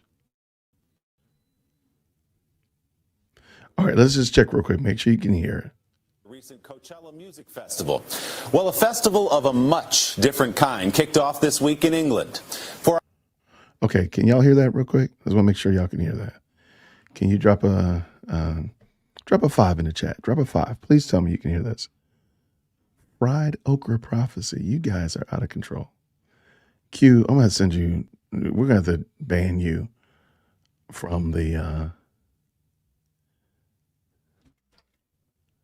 Okay, well, there we go. At least Q is saying that she doesn't profess to be a Christian. She just used the word prophetess. Okay. All right. Well, that doesn't make it any better, but can you just let me know that y'all can hear it? Okay, cool. All right, here we go. Let's go. Different kind kicked off this week in England. For our Sunday closer, Harry Smith heads to the UK, where he met the Beyonce of predicting the future through asparagus. That man said that with a straight face. Okay, let's back this up a little bit. Watch his face. He's literally saying this with a straight face. Now he kind of smiles because I think he knows that this is they're getting punked. But oh my gosh. Okay. All right, here we go. He met the Beyonce of predicting the future through asparagus. He laughed. In a quaint little village not far down the road from Shakespeare's hometown, at an inn that's about 500 years old, we meet a woman who, let us say, has a way with vegetables. I'm known as the world's only asparamancer. Wait, say it again. Asparamancer. But I make predictions using asparagus.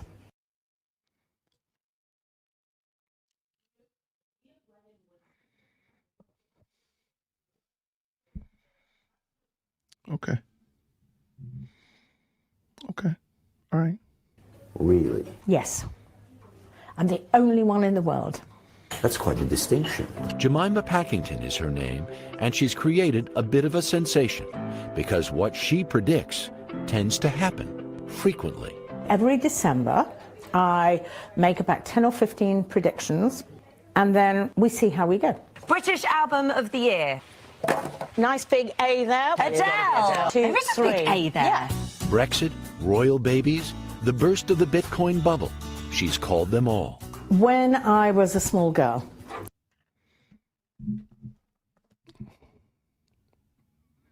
I no longer want to do this. I just want to give up. I just want to give up. Yes, asparamancer. I quit. I absolutely quit. Now, because you know what I'm thinking now, she said every December. So now I kind of want to know, did she do any predictions? Let me just look up real quick while we're doing this.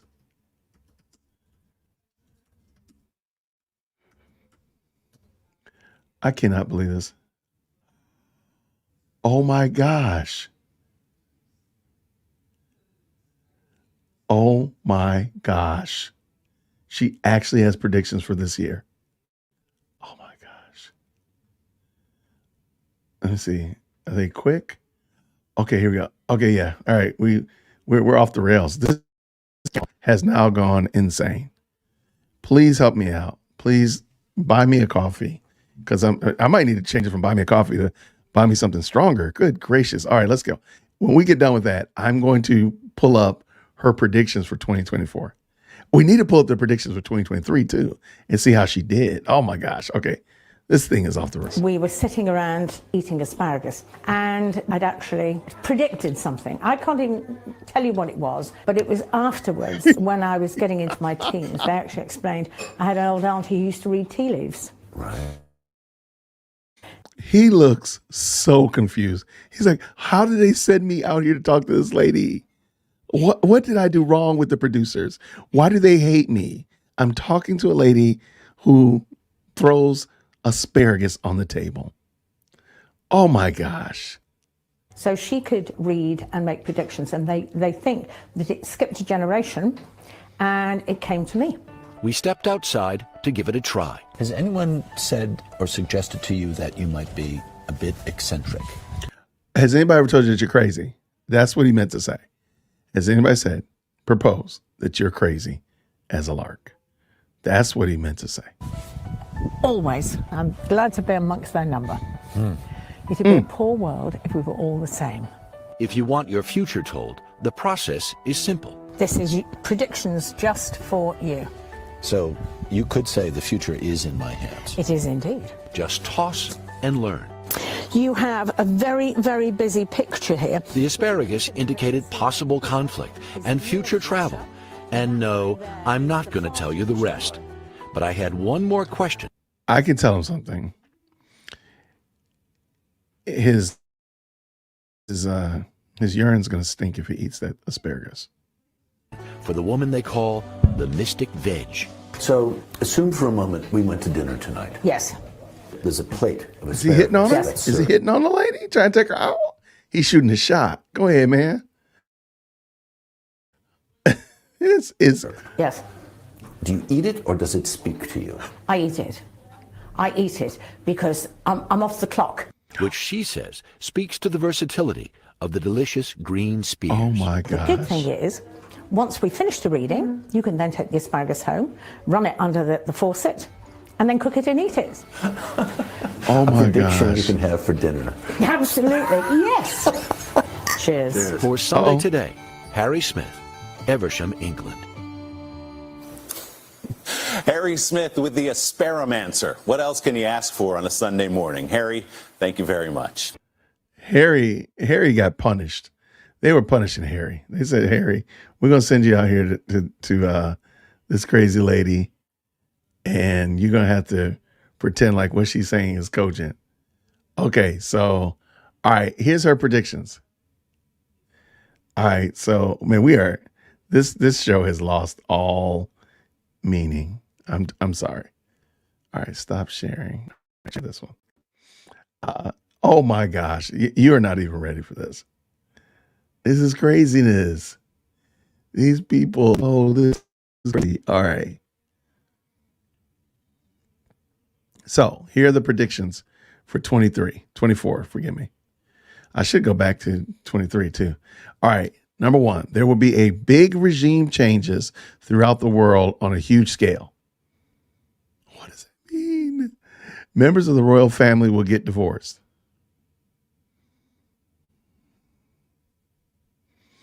People will become sick of celebrity antics and culture. Great Britain won't do very well in the 24 Olympics. The events in the Middle East will reach a breaking point. There will be a death among world leaders, and the United States will get their first female president. Public figures will be revealed to have profited from illegal activities. A bunch of rich television personalities will lose their jobs. Influencers will lose their influence as people realize it's the real world they live in that matters. Wow. Wow. Number 3, people will become sick of celebrity antics and culture. Like, yeah, what does that mean? These are so general. Well, the only thing is that I'm glad that she didn't say she was a Christian. Okay. I do want to see, and somebody asked, and I think or maybe it was me, I want to know what her predictions were for 23. All right, let's just see real quick. I can't believe we're doing this. Oh my gosh. Yo, how do these people take themselves seriously? How do these people take themselves seriously? Where is the... Oh, okay, wait. Oh no, these are oh man. This is the UK Mirror. This is not a very good website. So we're gonna try something different. Okay. All right, so this is the Yahoo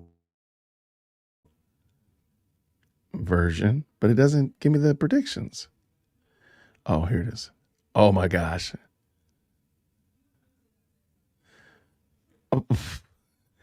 Yo, y'all ain't even ready for this. Y'all not ready for this. Okay. Q, I cannot believe you've introduced me to this. All right, let me pull this, make this bigger. Okay, cool. All right, here comes her predictions. These are her predictions for 23. So let's look and see how well she did for 2023. The Lioness will win the Women's Cup. Gareth Southgate will receive an award for Her Majesty's New Year's honors. I don't know about that.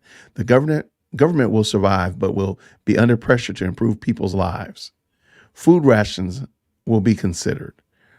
Green-fingered Brits will turn their gardens into allotments and vegetable plots to grow their own food. Unemployed people will turn to farming work. Strikes will continue to cause misery for the public, sparking tension between poor people and those with money. More royal births will be announced. The king's coronation will be hailed a moment of celebration in a turbulent year. COVID variants will continue to spread in the Far East. King Charles will remove several royal titles. Princess Anne will have a health scare. Climate change will continue to be. This is ridiculous. This is ridiculous. The Lioness lost. I don't even know who that is. Is it what was that? Soccer? World Cup. Yeah, that's soccer. Well, there you go. She was wrong. Oh my gosh. What'll happen if Kamala Harris becomes president?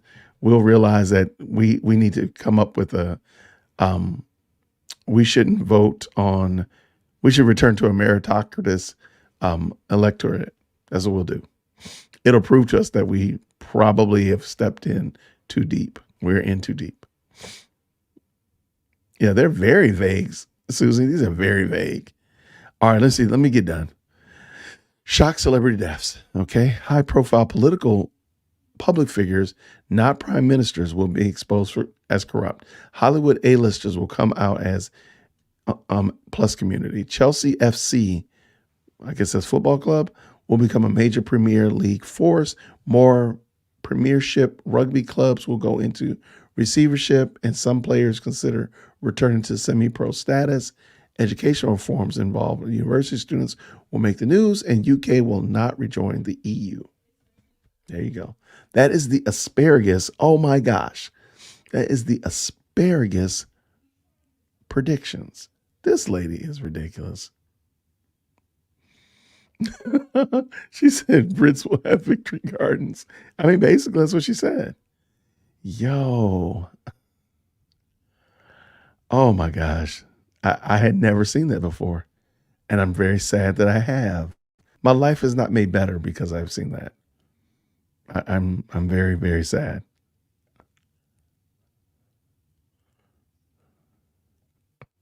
Oh my goodness. That is craziness. Y'all pray for these people, man. These people are whacked out of their minds. She's throwing asparagus around. Yo, that's crazy. But, yo, that was wild. You owe me for that one. That was a mess. That was a mess, Kiana. That was a mess.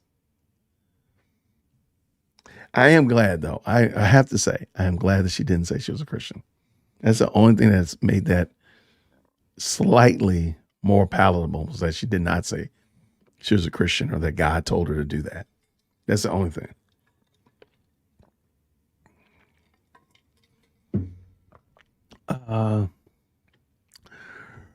Preacher rapture or post-trib rapture? I am an amillennialist.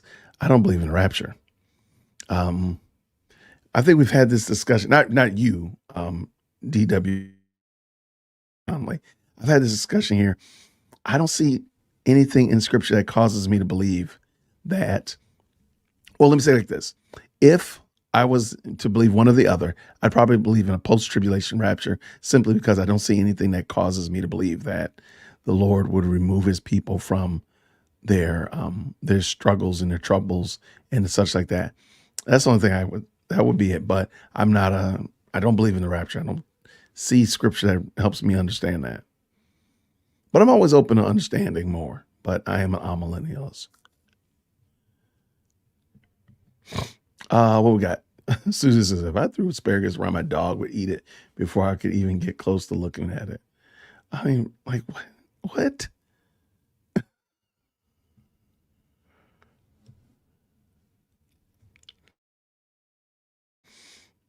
Yeah, I like asparagus now. I will say, I do like asparagus. We tried to grow it here at Whitaker Park. We didn't do well that year. Yeah, but we tried. We tried to grow it. I like asparagus, so I mean, I'm cool with that part. But I would not grow it and then throw it around trying to read the tea leaves, or that would be craziness. Oh my gosh.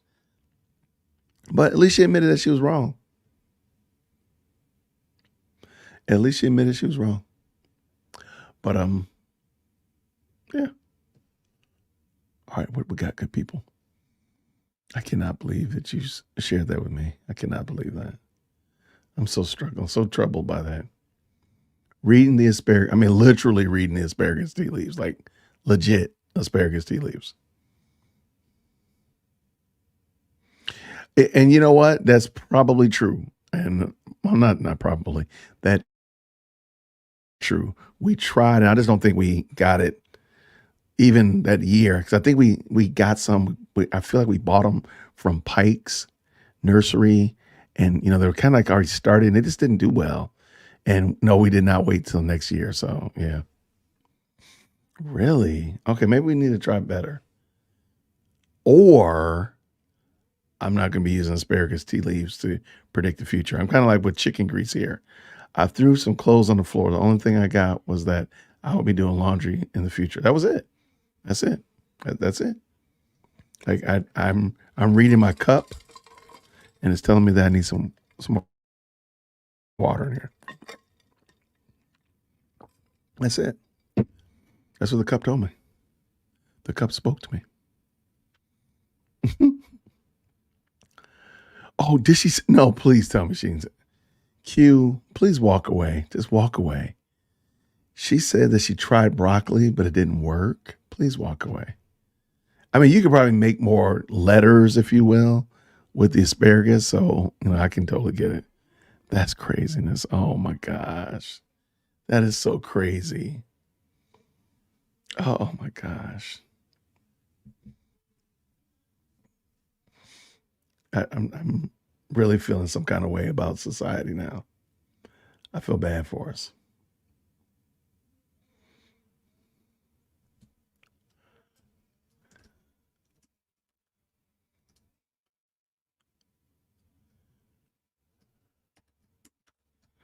All right.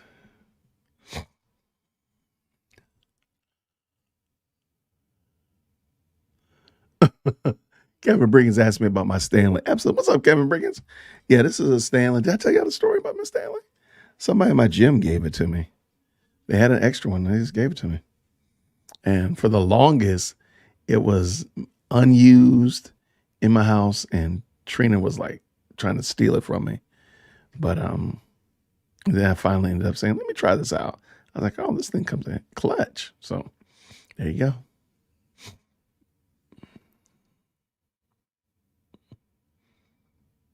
All right. Man, there's some craziness going on. What? What did I do? Kevin is a Stanley. Jason is the reason my whole family has them. Really? Oh, wait, where's mine then? Do I get like a commission or something? Look, I'm the Black Pope. Let's go. Come on. How did I get all your family them and I get me one? Because trust me, the dynamic duo wants them. Well, Taylor got one for Christmas. Let me take that back. Taylor did get one. Trina didn't get one, but Taylor did. So, but Trina still wants this one. Trina still be sliding in trying to steal this one off me.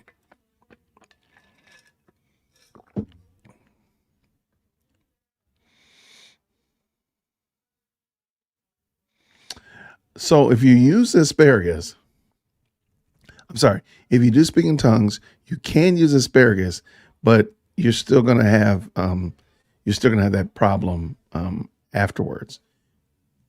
So what is this? Susie, what is this? For some reason, though, they won't let me open up links. I think I have it blocked. I'm sorry. I blocked links. All right, so let me see. What is this, Susie? What kind of shenanigans, chicanery? I got a feeling I know what it is. Oh, okay, yeah, this is kind of cool. My daughter told me about this, and we looked it up. Let me pull it in.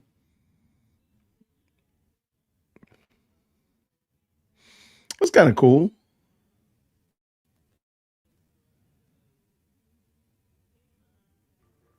All right, taking a look at some trending news. You know, I love my Stanley Cup. People swear by these things, and apparently they can even survive a fire. Take a look.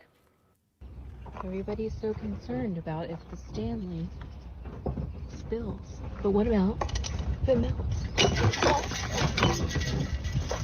Shut up. Yesterday still has ice in it.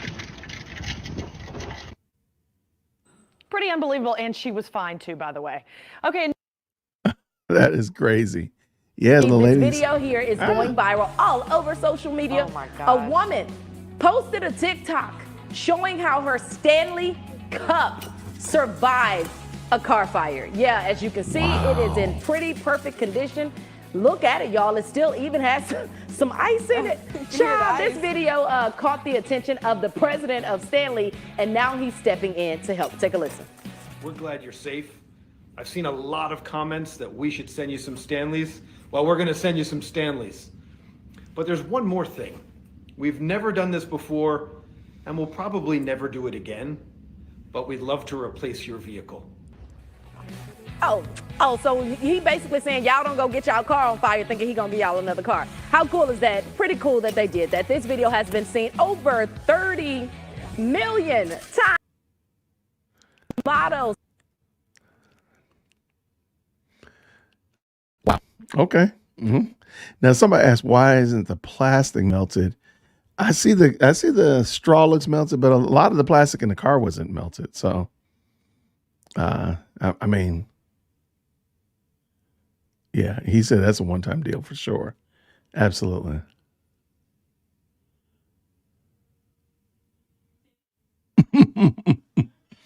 Okay, wait, I saw something else.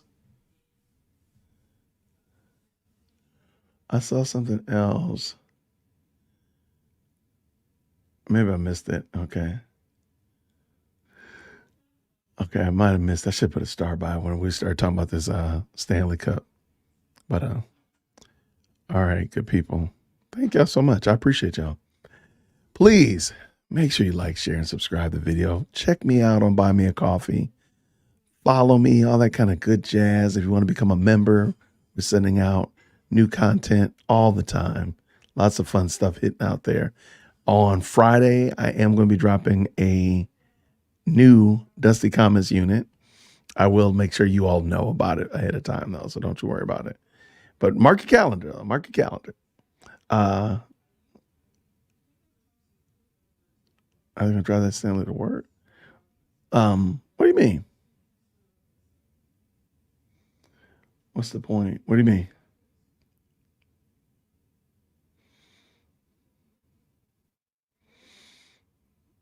I think we're talking about the Stanley. Okay. No,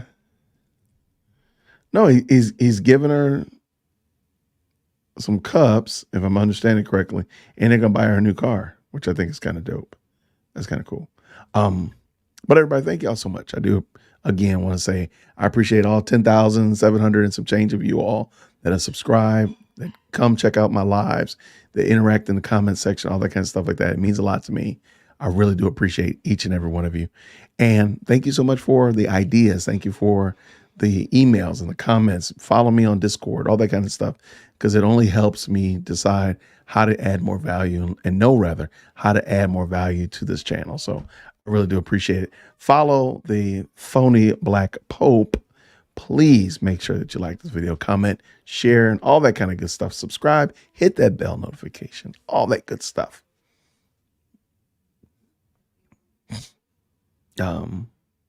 Okay, now we're going deep into the woods of Stanley configurations, such like that. Look, I don't know what happened with the car. So I don't know if it was staged or not. I hope it wasn't. That'd be terrible. But I mean, I will say this thing does keep ice for a long time. So if it was just, in my mind, it's not improbable to say if this thing was full of ice and sat here on my desk Thursday, it would still have ice in it. I mean, it's pretty impressive, I will say. So if, because it sounded like the whole incident with the car catch on fire was the day after. So if it's full of ice, I'm just giving it the benefit of the doubt. It's full of ice. There was a fire. Would there still be ice in there tomorrow? I don't think that's a reach, in my opinion. I don't think that's a reach. But I totally get your point. Totally get your point. But like I could kind of see it. But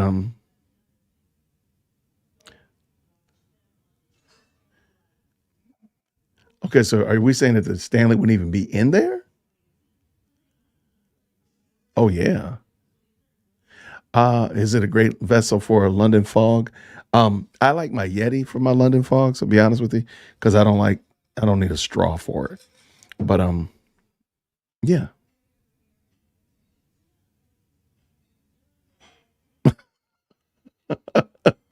Q, why don't you send me a new Yeti? Why don't you send me a new Stanley? When you come Saturday, if you come Saturday, bring us some new Stanleys. Thank you so much, Susie Q. I appreciate you so much, friend. But again, everybody, thank you. This was a fun live. And I promise that we will have some more great content this week, Lord willing. Tomorrow I got a good video dropping. And on Friday, I will be doing my Dusted Comments unit. So let me get working on that. And I need to figure out what the dynamic duo has cooked. I don't think they cooked me anything for dinner.